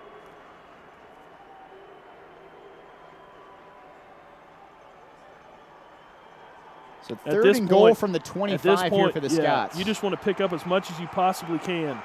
Try to get yourself into a manageable field goal range. They bring the blitz. Jones has the screen set up to Alexander. He's got some room down the right sideline. Paxton Alexander still on his feet. He got it. Reaching for the goal line. He's got a touchdown. Wow. Unbelievable effort right there by Paxton Alexander. I mean, that was just an incredible individual effort. Let's give credit again to Coach Allen on the play call, but that was just Paxton Alexander with incredible will for the end zone. He just refused to go down. What an unbelievable job by 35. We talked about his playmaking ability. That's a huge, huge play in this football game. What a play call right there for Highland Park. Boy, they say no cheering in the press box. That doesn't apply to me and you, Coach. No, we're Scott Homers all the way. We're as homers as they come, and I'm not afraid to admit it. Big drive right there by the Scots makes it a 2-score game as Cordray is on for the extra point. The snap and the hold is perfect. The extra point is pure, 66 yards, 10 plays in 4 minutes and 21 seconds. And boy, if you are Mansfield Legacy, Coach, they are now really behind the 8 ball. Their offense has done nothing. They've only got 17 minutes to overcome this 14-point deficit. Look at J.D. Beverly down the field. And then that was just pure strength by Alexander at the end. Well, 2 things. First of all, I want to give credit. J.D. Beverly does a great job of peeling off the initial block. They had a great double team, and then he peels off of that block and moves to the next level, and then Paxton's able to just kind of get in behind that block and just have a will for the end zone. A perfect start for this Highland Park team. Again, they come out, they get the key stop, they force the 3 and out, they force the punt, they get the ball, and then they drive right down the neck of that Legacy defense and really just, took any type of will out of Legacy right now. You can tell that their sideline is just stunned. I mean, they thought that they had them backed up to where they were out of field goal range, and then they pick up a big-time conversion there on 3rd and long for the touchdown and really sustain that momentum. 3rd down, 25 was the pickup there for the Scots. As we're here during another media timeout. And boy, if you were to tell some of these Legacy fans, Coach, that might not have been paying attention, oh, by the way, Highland Park's out their 3 top skill position guys, I'm not sure the Legacy fans would believe it because, boy, Paxton Alexander, J.T. Dooley, Jack Toohey, these guys have been balling out today. Just doing a great job filling in as Highland Park leads at 14-0. Obviously, the defense has been the main story for Highland Park. Miles Dunklin and the coach Eric Cunningham with you, the 3rd member of our team. Kyle Yeomans, also got Paige Schnorbach roaming the Legacy sideline for us.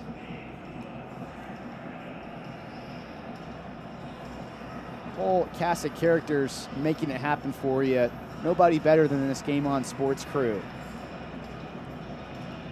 As Cordray, the junior, he's handled the kicking duties in all 4 playoffs games for the Scots. Oh, that's a perfect kick.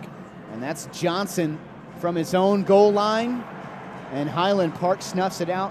Coach Johnson right there needed to let McDonald field that ball. He had no momentum. He was going backwards. It was a perfect kick by Cordray because what he's done is he's hit the little pooch kicks, and then he kicks one deep and really caught Legacy off guard, and here they are pinned deep at their own 12-yard line. And that was Matt Gam making the tackle there on special teams, the 3-star recruit. Matt Gam, what can you say more about it? He's just a stud. I mean, he never comes off the field. He stuffs the stat sheet. I mean, he is, the only time he's going to get a break is when the offense is out there. Special teams. He might even be out there on offense. And he's out there on OSUM as well. Yeah, he is just a special athlete, and I know he's going to have a very, very nice career for the Virginia Cavaliers.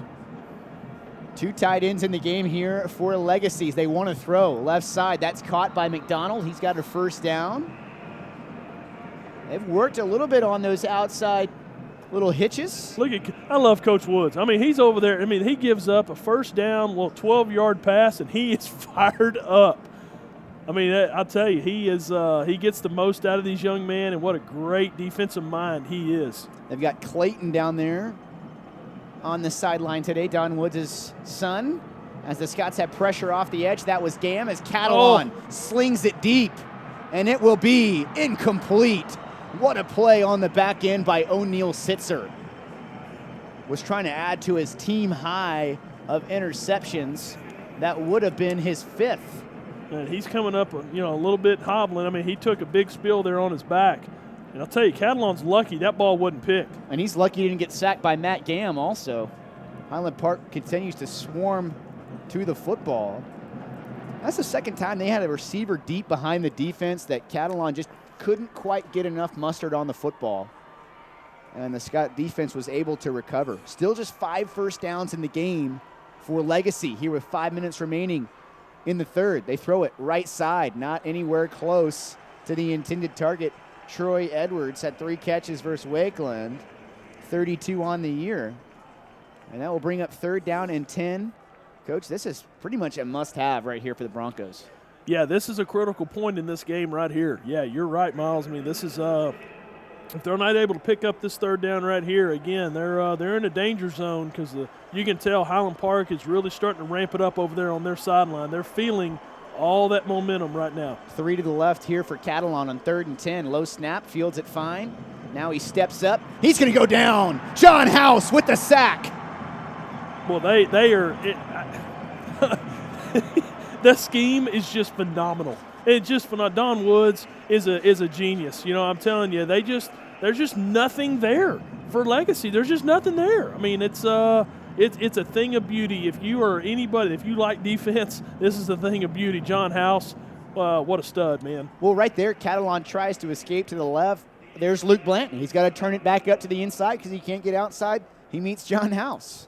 And here is Waters standing at the Legacy 42-yard line. Should be great field position here for the Scots as McDonald gets off an end-over-end kick. That's a terrific boot. Ooh. It's going to take a great Bronco roll all the way down to the 30-yard line. That's a big-time play right there. He just completely flipped the field position. You know, Miles, 57-yard kick there by McDonald, who's been excellent in the kicking game. I think this is an interesting thing. I just get a text from a really good friend of mine. He actually lives in Waxahachie. He's a big-time high school football fan, and he's here right now. And he just texted me, and he said, this Highland Park defense is the best I have seen. They are making Legacy look like an inept offense, and I know that's not true, and that's what we keep talking about. They're not. I mean, Legacy is a stout offense, and, I mean, he's exactly right. I mean, you're talking about, let's go over these offensive numbers for Legacy. On the year, they're averaging 458 yards a game, 44 points a game. Their passing average is 138, yards per game. And then get this, Miles, rushing-wise, they're averaging 320 yards a game. I mean, that is – and if you don't mind – Today they have 50. Thank you. If you don't mind. So, I mean, I'm getting these messages from football fans who know the game, and they understand the fact of how powerful this defense is. And the fact that they're making a really good offense, and his word was inept. It's a very good word. I mean, it's a fun thing to watch. Well, Coach, I mean, Legacy outscored their opponents by 225 points this year. I mean, they did not sneak by people. They blew a lot of folks out. You ran down the list. But, Coach, we did the same thing when we played Frisco Independence. They scored 70, 60, 50.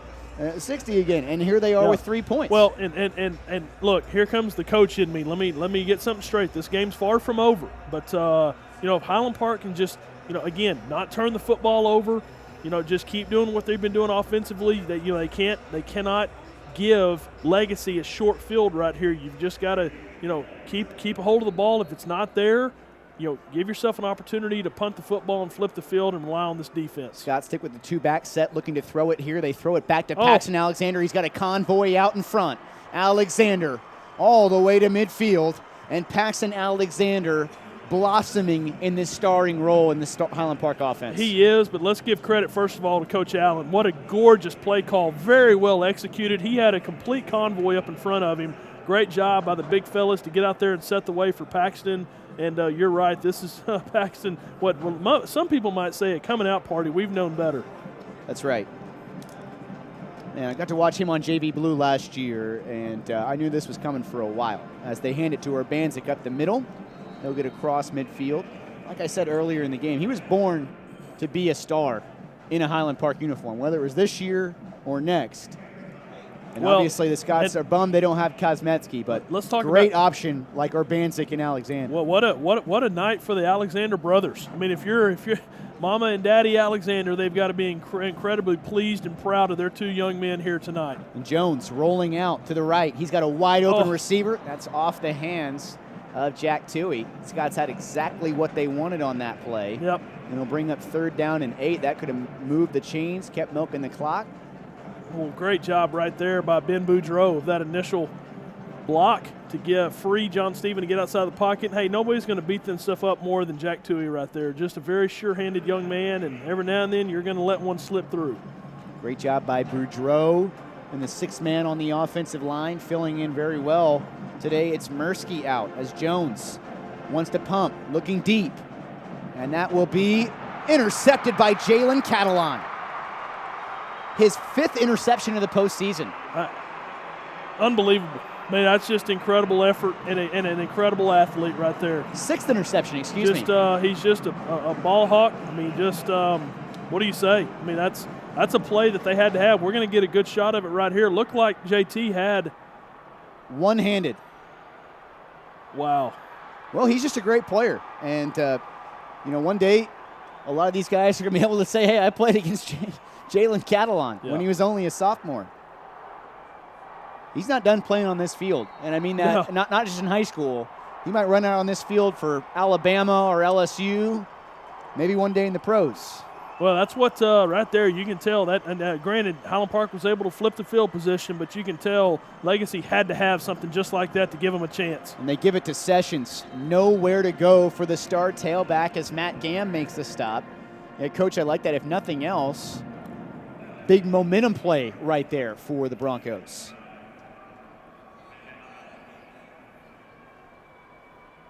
I'll tell you what, if I'm Coach Melson, I think I'd get him out there on offense too. I mean, he's just too much of a playmaker. They hand it to Sessions once again, trying to cut it back. Marshall Hammock crashing down makes the play. They've been sticking with that run game. Sessions in the game now 9 carries for 30 yards, averaging just over a little bit over 3 yards per tote. And then it'll be another 3rd down and 4 here for Legacy. 2:25 left in this one, trailing by 14.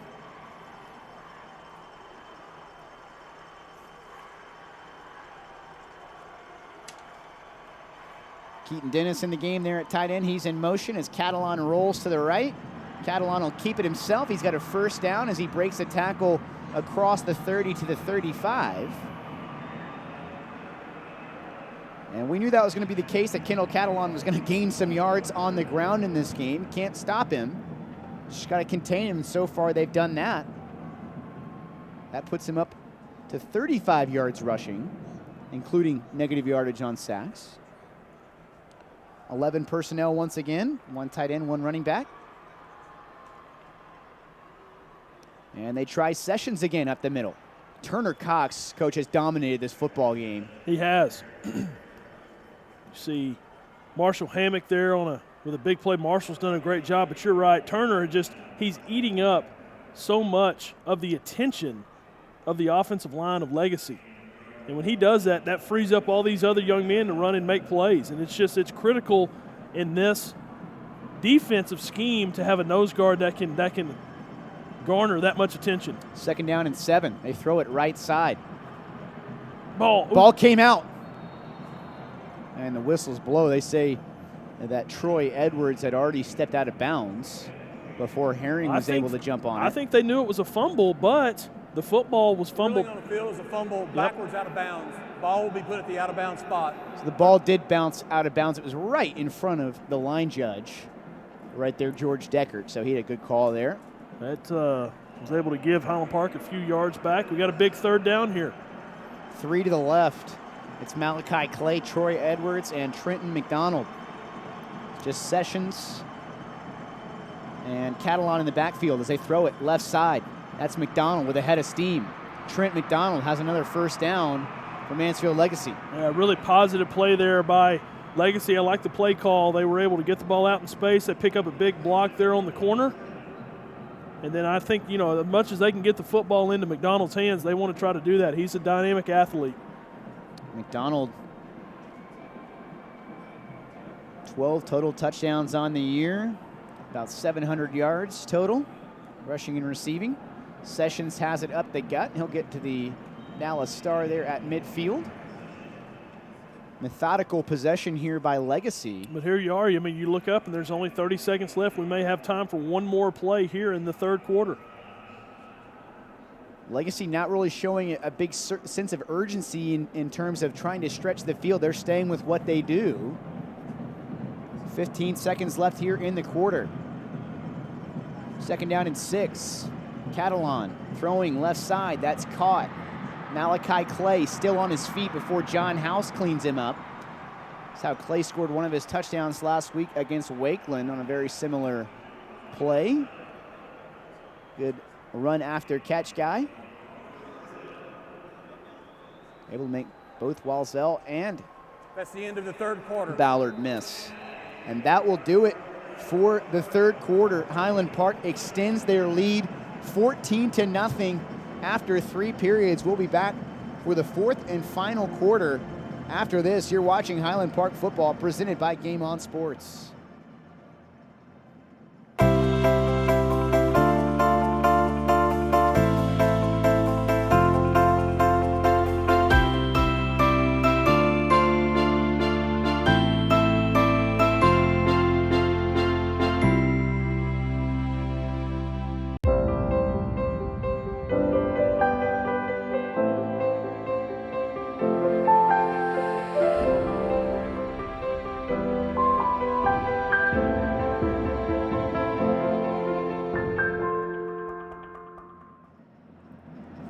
$14-0 as we start the fourth quarter. And let's head down to Kyle Yeomans and Paige Schnorbach at the field.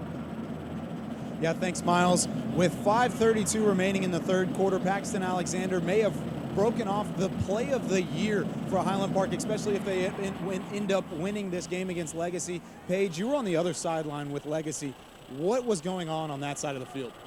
Yeah, over on Legacy, they're easy to excite, easy to silence, and when that happened, it was dead quiet. And it's now up to Highland Park to try to keep them that way.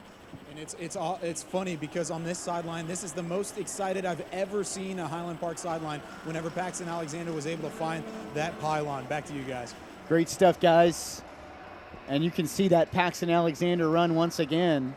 They're playing it on the big video board here. What an enormous play in the game that was. And the Scots, like Paige said, need to keep quieting down this offense of Legacy as we start the fourth. On the boot, that's Catalon finding his tight end. That's Keaton Dennis. He also stars as the middle linebacker. Good two-way player, just a junior. It's a good play call right there by Legacy. They're on first down. I'm surprised they haven't done more of that to really get themselves in front of the chains. I agree with you. That's a very simple little pitch and catch, little boot rollout. 9th catch of the year there for Dennis. Good blocker. And they hand it to Sessions. He's going nowhere. Well, the Scots just brought in a whole new set of D linemen, and you're going to see right there, Big Tress Page there. I say big. He's an undersized nose guard, and he comes in and immediately makes a play. That's what he does, is that speed. He and Hoover. They also bring in 41, Elliott Newsom, and those guys have always come in and done a great job when their number has been called. Well, Page had a huge play last week, a big deflection against Lake Ridge. He was one of the guys addressing the team in the huddle right before this thing started, Tress Page, one of the senior leaders. They hand it off to Sessions once again, trying to cut it back. John Howe stacks him up. We're going to have another fourth down here, boys, and I think this is a definitive go-for-it time range for Coach Melson. I mean, this to me is probably the play of the game. We got 10:30 on the clock and ticking. If they don't pick this up, Highland Park's going to have a chance to really just run the football and try to run some of the clock off. You see these players are really trying to get their crowd up. They know this is a big play in this football game. The Scots stick with Newsom, Page, and Hoover on the defensive line for this all-important 4th down and 1. 3 fresh bodies there on that D-line. Catalon rolling to his left, trying to keep it himself. He's not going to get it. He might, depending on the spot. Looks like he does have it. Scott's had him bottled up, Coach. He's just so slippery. It's a tough one from our angle up here. It's tough to see, and you're exactly right. I'm surprised they haven't done more of this in a 4th down situation. Just put it in his hands and let him go make a play. He is so slippery. He is slippery. You're right. I mean, put him in the slot and at the Division I level. He can play for me. They're back in that familiar 11 personnel. Their base offense. Catalon looking to throw left side. Malachi Clay has the catch, but Walzell was all over him. Love the break right there by Walzell. Just a great job. Again, that's a tough route to defend. Just a little 7-yard stop route, but he comes up and he makes a definitive tackle. Great job of tackling in space. And make note, the clock is ticking. Under 9 minutes to play as we get this next snap off. 2nd down and 3 here for Legacy.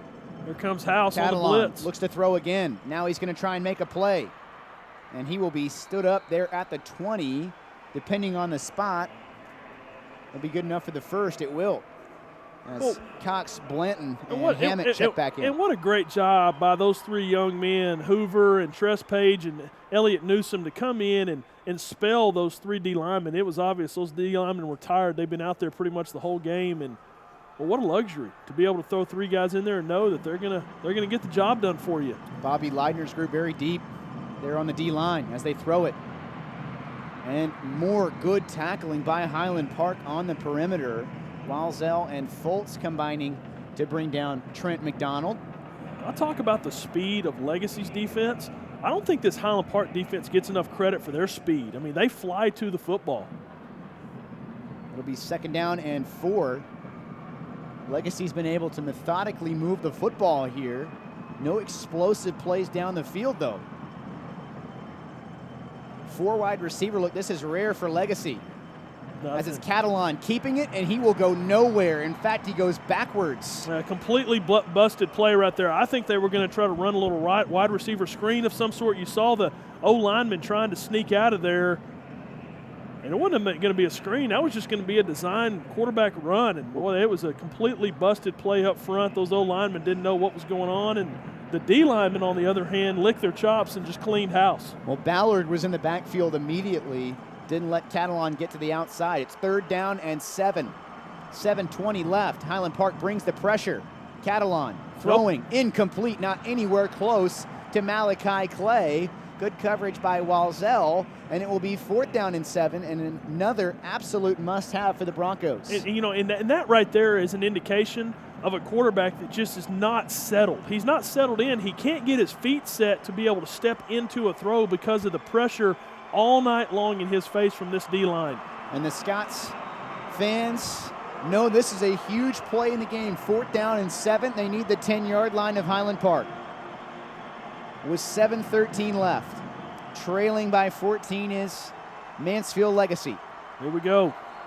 Yeah, this is Legacy going to take a timeout. Coach Melson knows just how important this snap is. Mansfield, that's their first timeout.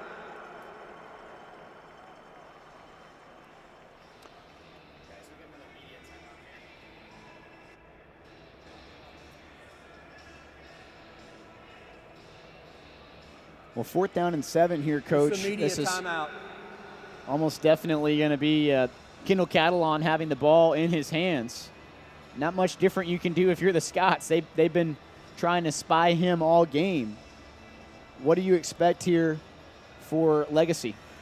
Well, I think the play has got to run through Catalon. I mean, obviously you think, well, he's a quarterback. But what I mean by that is I think you get him out in space and allow him to make a play, make a judgment call, whether he's going to try to run it or throw something downfield. But the ball the play has got to certainly come through his decision-making and athletic ability. 4th down upcoming. Let's head down to Kyle Yeomans with some perspective from the sideline. Yeah, Miles, Coach Woods in the defensive huddle is more stressing the downfield assignments. They don't want to give up the big play here on 4th and 7, but at the same time, they don't want Catalon to have any room to use his legs at all. So it's really both ends of the defense that are going to have to step up here for the Scots. Back to you. Thanks, Kyle. As Don Woods walking back to the sideline, getting the crowd fired up. Don't see that a lot from Coach Woods. This is a big moment for his defense. Big moment for his defense and for this team. I'm telling you, if they can get a stop right here, the odds are certainly in the favor of the Scotties to move on. 7:13 remaining. Highland Park leads it 14-0, shutting out one of the most potent offenses in the area, averaging 44 points a game. 4th down and 7. They need the Scott 10. Scots show the pressure. They bring it. Catalon looking to throw. That is going to be caught. What a grab there by Keaton Dennis, the tight end. That's a big-time play. Really nice throw there by Catalon, and tell you what, they had to have it. And it was a tremendous conversion there by Legacy, and we got ourselves a ball game here, Miles. Still 7 minutes on the clock. That was, got to give credit. That was just a really well-executed play. Legacy in the swinging gate. Now they'll trot out the kicking team and Jacob Rowland. And yeah, Coach, the win expectancy right there was really teetering on the edge. If Highland Park had gotten a stop there, it would have shot up for Highland Park. It just shot way up there for Legacy as they are back in the football game. Just the momentum, the tenor of the sideline over there for Legacy is 100% different after that possession. And what a drive it was for the Broncos. 80 yards, 18 plays. Took up 9:14, Coach. Probably too much time if you are a Legacy fan.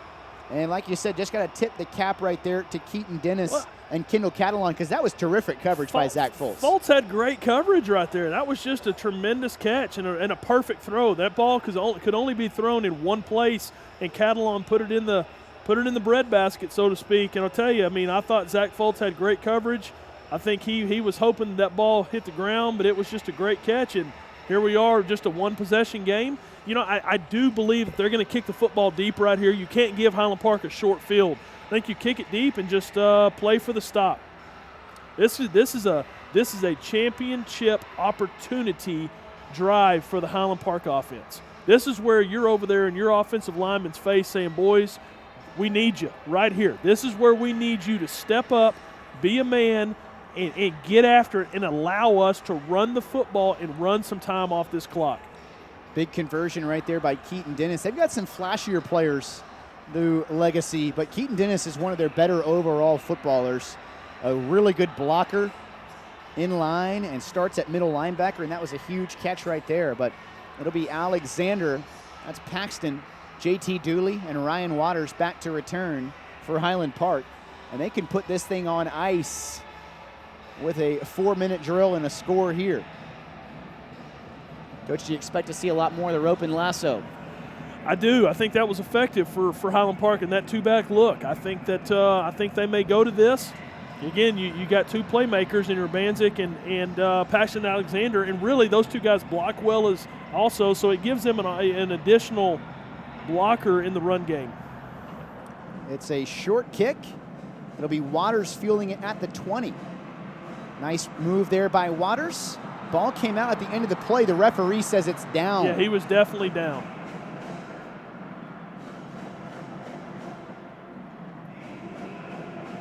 Regardless of who made the recovery, referee says he was down. So Highland Park will have good field position and a good, at the 33. Good return right there by Ryan Waters. Ground definitely caused the fumble. So just a tick under 7 minutes to play as the offense retakes the field. They are back in that rope and lasso set with Urbanczyk and Alexander in the backfield. Hudson Wood goes in motion there. Legacy stacking the box. And it'll be Jones looking to throw. Makes a man miss. Still keeping the play alive. Then he will scamper out of bounds for a short gain. Let's head down one more time to Paige Schnorbach with an update on the sideline. Guys, I just reported on the silence of the Legacy sideline, but after that touchdown, it was a completely different story. The jubilation was unparalleled, and you can tell that now they think in the last 7 minutes or so of this game, they have a chance to get back in it. Back to y'all. Thanks, Paige. And that's exactly what we were saying. That was more than anything. Obviously, the score was huge, but life back on that Legacy sideline. Second down and 9. Really good job by John Stephen of not taking the sack right there and getting what he could. And they give it to Alexander. Breaks the tackle. Paxton Alexander is going to be close to a first down. This will be a 3rd down and short. Huge play upcoming here for the Scots, who are 76% on the year on 3rd down and short. 46% overall on 3rd down conversions. This will be 3rd down and 1 here. Call on the big fellas up front.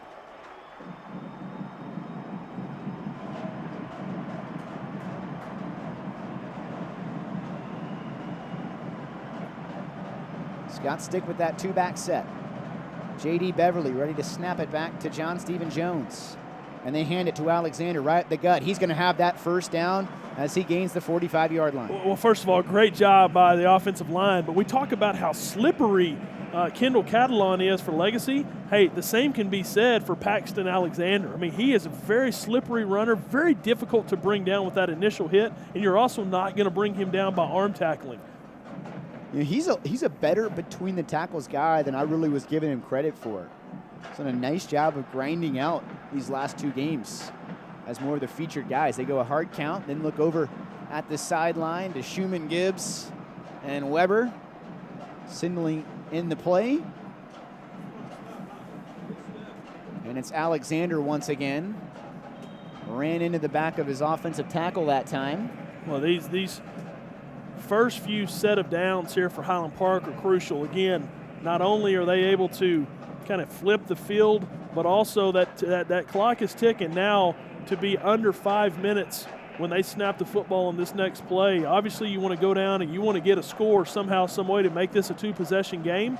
But if that doesn't work out, you at least wanted to flip the field and run as much time off the clock as possible. Under 5 minutes with this next snap. 2nd and 9. Jones has it, rolling right. Has a receiver. Jack Toohey going to be slung out of bounds. But, Coach, he's got another Scott first move the chains. That's been a beautiful play right there for Highland Park, and really one that Legacy's just not been able to figure out. Jack Toohey's been open on that all day long. Really good job there by John Stephen of getting himself in a position to make a good, solid throw. And Toohey wide open. Well, John Stevens played a tough game. He's been banged up a little bit. Obviously, you had the tough hit. Looked like he went down with a shoulder or rib injury, and he's gotten hit pretty free play. That one was so bad. I think they're gonna just give him. Made some contact up front that time. Give him the 5. Offside, defense number 26. Play was stopped because of contact. It's a 5-yard penalty. First down. But that was Keaton Dennis again there. Yeah, I was going to touch on just the toughness. John Stephen is a very tough young man, and he has taken some shots here this afternoon or this evening and just continues to get up. But again, I said this early on, he's been dreaming about this moment to play on this field for such a long time, and what an opportunity for him. And he has taken full advantage and really played, in my opinion. I know he's got the 2 picks, but boy, just a superior athlete over there to make those plays. I think he's played a good football game here today, Miles. Been very impressed. Early movement that time. That might be on the Scots. Prior to the snap, false start. Offense number 74. It's a 5-yard penalty, still first down. That's just their 2nd penalty of the game for a total of 10 yards. Back to those little hitches to Toohey and Dooley. Talk with Coach Schumann. I call him Coach because he's down there helping out like a coach. And he told me we're gonna kill him with that short underneath stuff. They really try and drop their corners back. 4:41 remaining. 1st and 10 here for the Scots.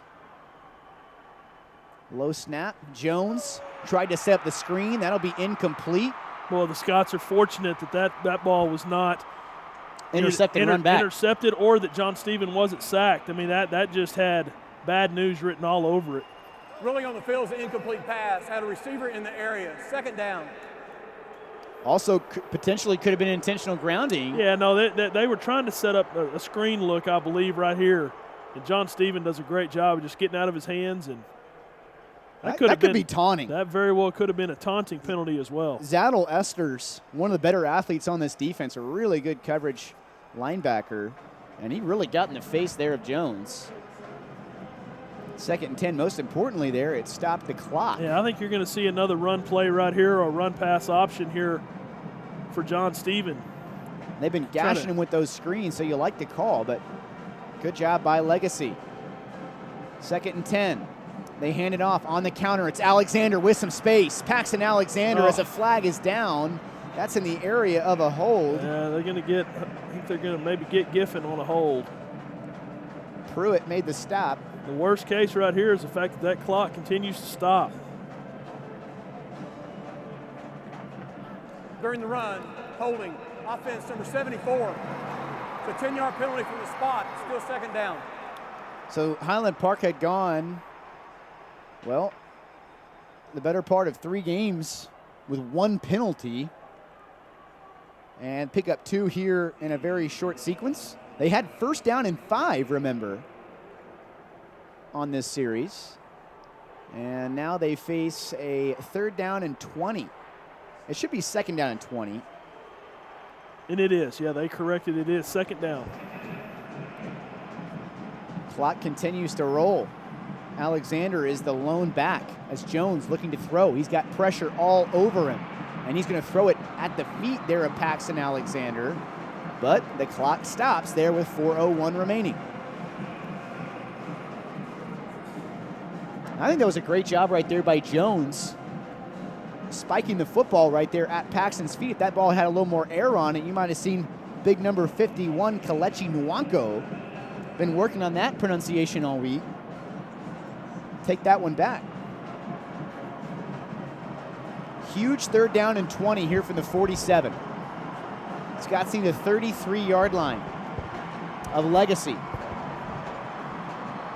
Biggest defensive play of the game so far here for the Broncos. And a timeout will be taken over there by Randy Allen. Timeout, Highland Park. That's their first timeout.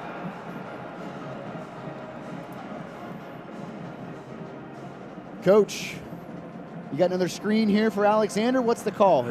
Well, I think you play this conservatively. Obviously, if you want to continue you want to get the clock ticking, and you have flipped the field enough to where you could at least play it conservatively, bring Michael Clark out, and again, try to pin him deep. But Miles, you're in this situation once again where you have a massive luxury to have a defense that's as talented as the Highland Park D is. And they've got an opportunity potentially, if they don't pick up the first down, to pin them deep and then rely heavily on that D.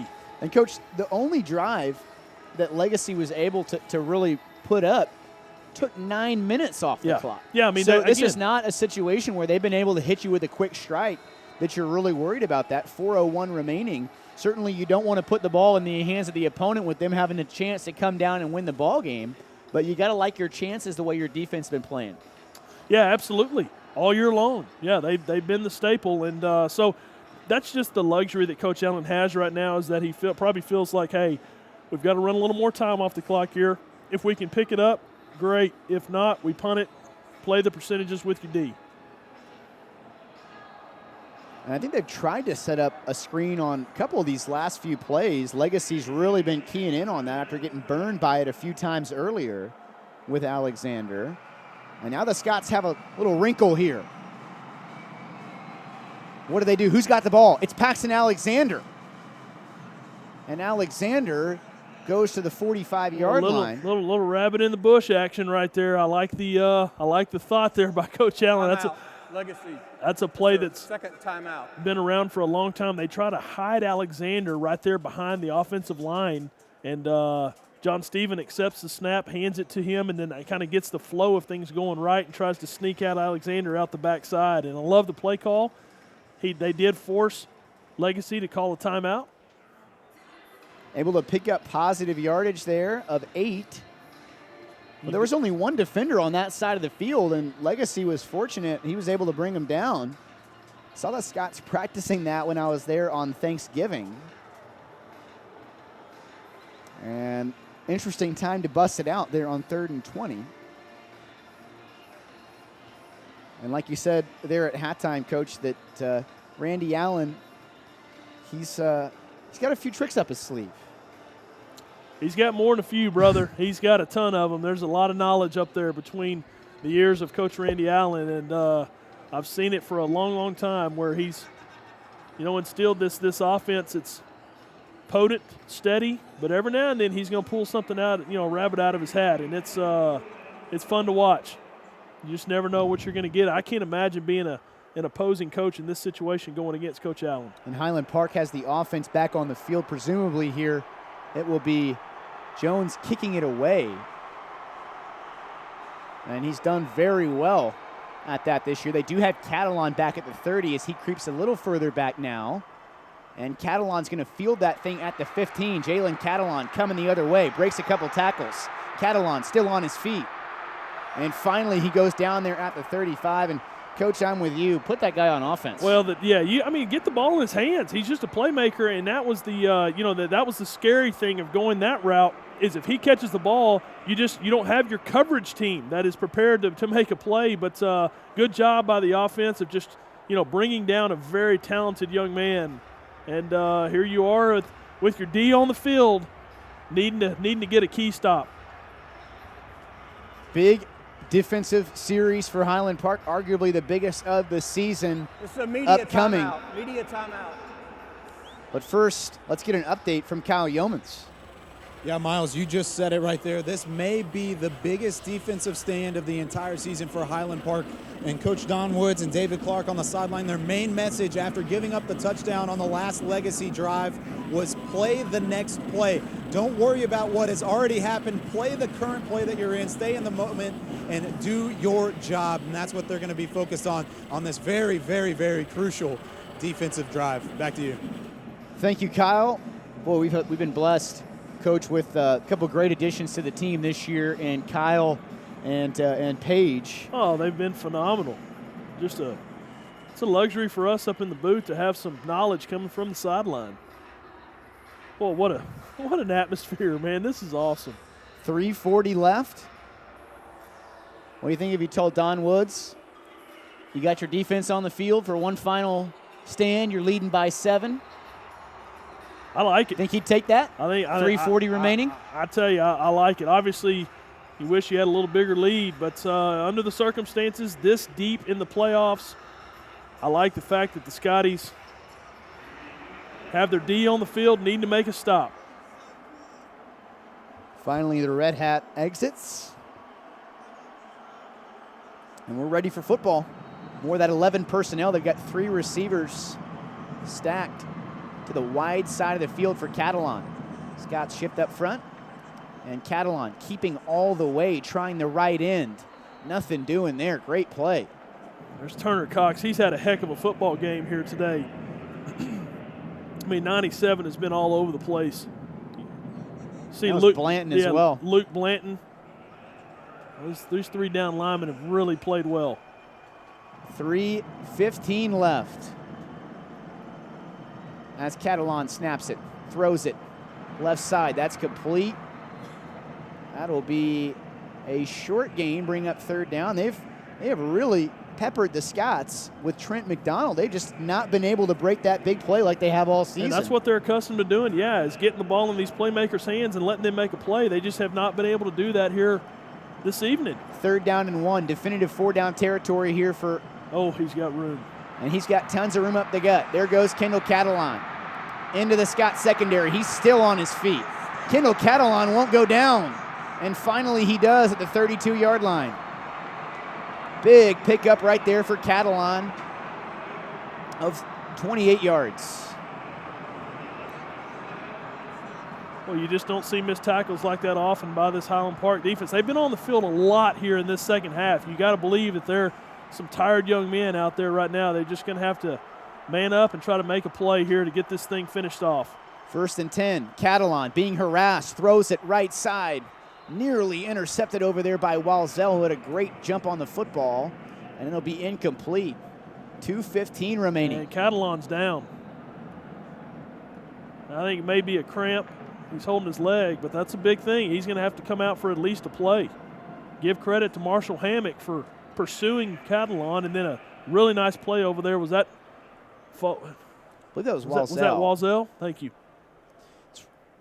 The Scots play all 3 of those corners. Stewart and Sitzer start the game, and then Walzell rotates in. They don't really, I don't want to say they don't care who's out there, but they rotate those 3 guys in there. They have that rotation, and they stick to it. Daniel Manning is the backup quarterback, and he played for 3 quarters last week, so the Scots have seen a lot of him. Decent thrower, 21 of 33, only 2 rushing attempts on the season, so that dynamic rushing ability now completely out of the equation here for Legacy. I would expect just a simple handoff here, probably to Sessions. You got a guy coming in the game here in Manning who has not played at all this evening. Time is no longer a factor. Clock shouldn't be running right now. It was.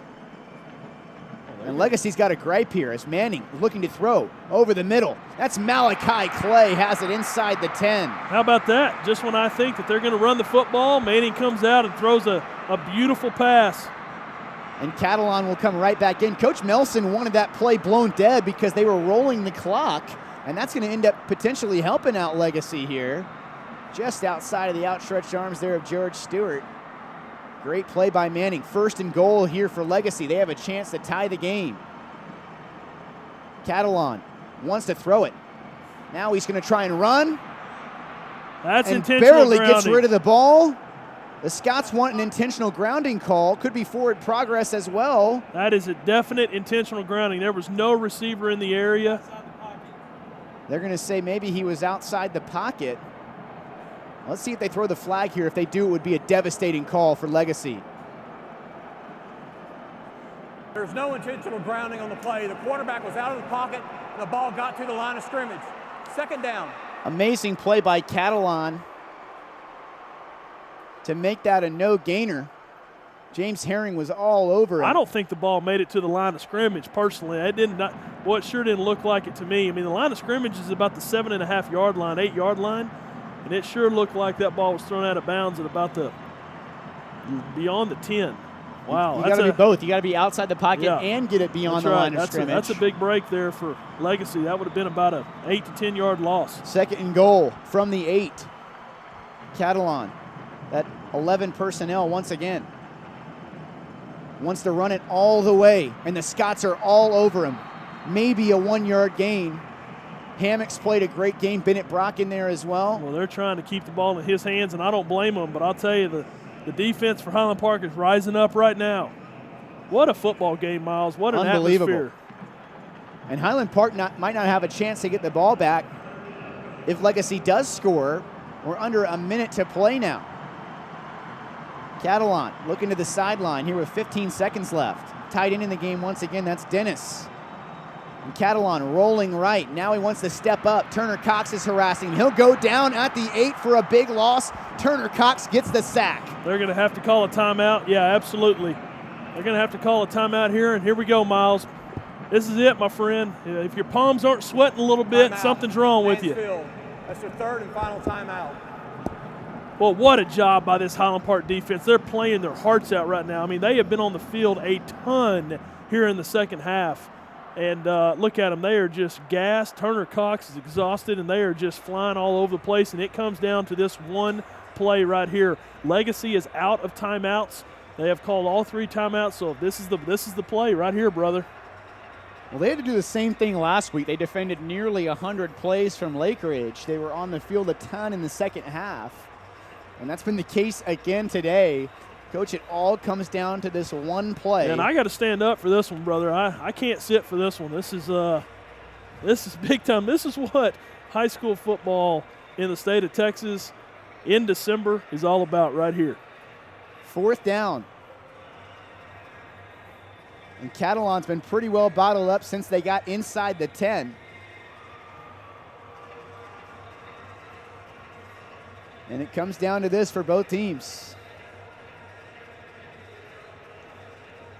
High drama here at AT&T Stadium in Arlington. The ticket was worth the price of admission. What a game we've seen here today. 14-7, the Scots lead it. Legacy needs a score. 49 seconds left the clock. No longer the object. It's 4th down and goal from the 8. Legacy needs a score. 3 receivers, a tight end. Come on, D, step up one more time, baby. Catalon in the shotgun. Looking to throw, left side, on the fade. Incomplete! Great coverage by Stewart. That'll do it. Highland Park's going to get the ball back. They will advance to the state semifinals. What a job right there by the entire defense, and on that play, George Stewart. Unbelievable coverage. I am absolutely shocked at the play call, a very low percentage play call. As I say that, though, it looked like he was open, but Stewart comes up with an incredible defensive performance and knocks that football out of there. Great timing right there by number 25. And Miles, you and I just gave each other a big high five because I'll tell you, what a job by this Highland Park team. This has been an incredible year, and looks as if we're going to be able to play another week, brother. What a play right there by George Stewart. I think it's fitting that this secondary was really the story here today for Highland Park, considering they came into this season as kind of the question mark with this Highland Park team. And they put an exclamation point on this one. No timeouts for Legacy. The Scots are in the victory formation. As Beverly snaps it back to Jones, he'll take a knee at the 5. Legacy is powerless to stop the clock. And Randy Allen and company and that's it. Look like they're going to get win number 800. Ball game. The play clock has more time than the game clock. They do not have to snap it, and the Scotties have done it, bud.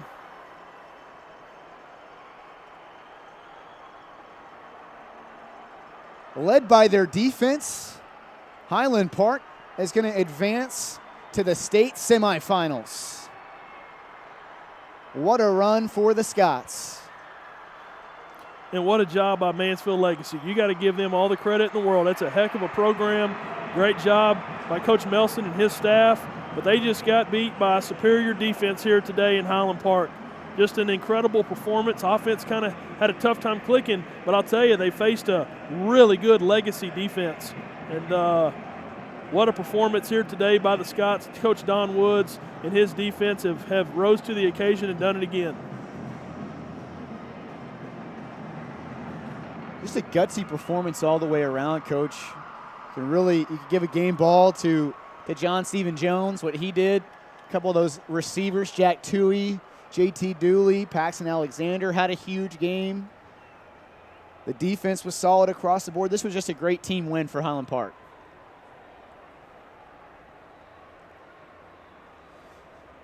As we told you earlier, the winner of this game, which is Highland Park, will play the winner of Denton Ryan Colleyville Heritage. That game will be played at 10:30 right here at Jerry World. I can now confirm, Coach Cunningham, I will be in attendance at that game. And we'll know who the next opponent is. Looks like potentially it should be Denton Ryan. It's going to be a good one. And, hey, at this point in time, you know, we always say that defense will find a way to win you some championships. And I'll tell you, that's for so many years, Highland Park has been known for their offensive explosion power. And I'll tell you, they did a tremendous job here of overcoming a couple of turnovers, maintaining their composure, and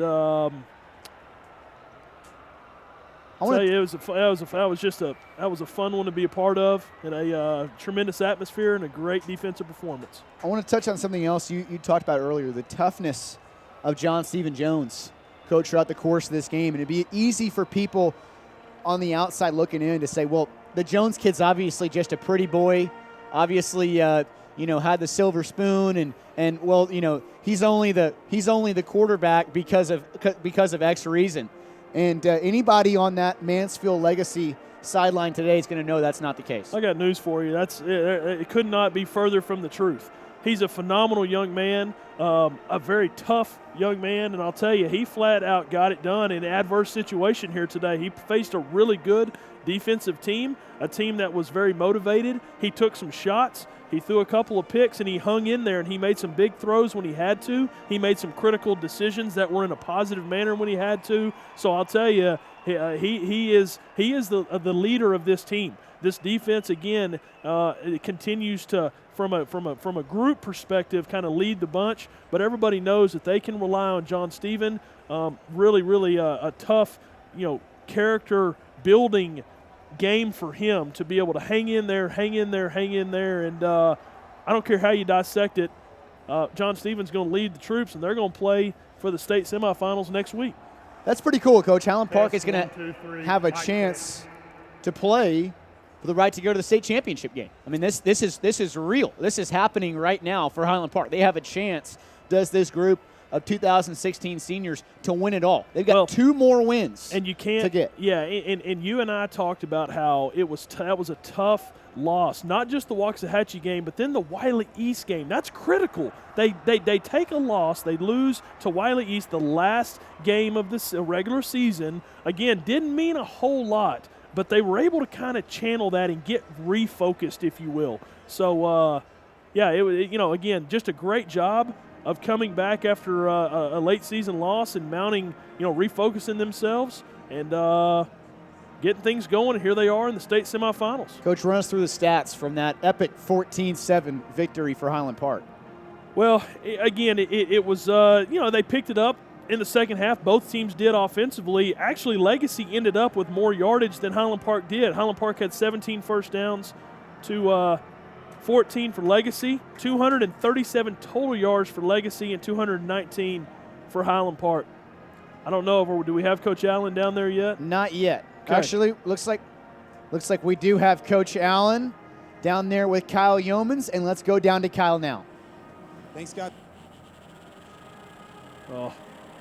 Win number 800, first off, it was a fun one. What is going through your mind right now? Well, this is $7.99, but it was a great win, and it put us in the semifinals. And defense wins championships, and our defense did a great job today.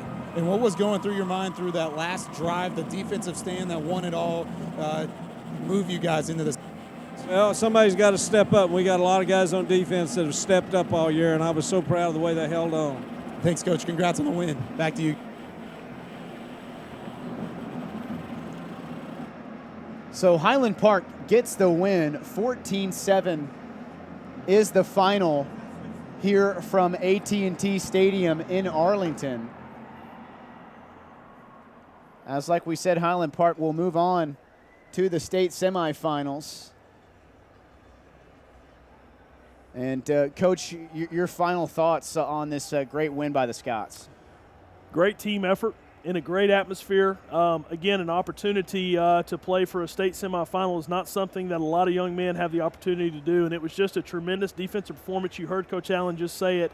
It sounds very cliche, but defense does win championships, and the defense continues to rise to the occasion. Give all the credit in the world to these young men who have bounced back after a late season loss to Wiley East. They've refocused themselves, and they're playing. Highland Park is playing with a lot of confidence and pride right now. They know that they have a tremendous opportunity to win a state championship. And so, we touched on if we thought it was win number 800 tonight, it was $7.99, as Coach Allen alluded to. We're sorry for that. But they have an opportunity to go to 800 next week against Denton Ryan. And I can't think of a better venue and opportunity than that one right there over a really quality. And I say Denton Ryan, they're going to have to beat Colleyville Heritage. I shouldn't have said that as well. It'll be a good one, though, no matter who they're playing.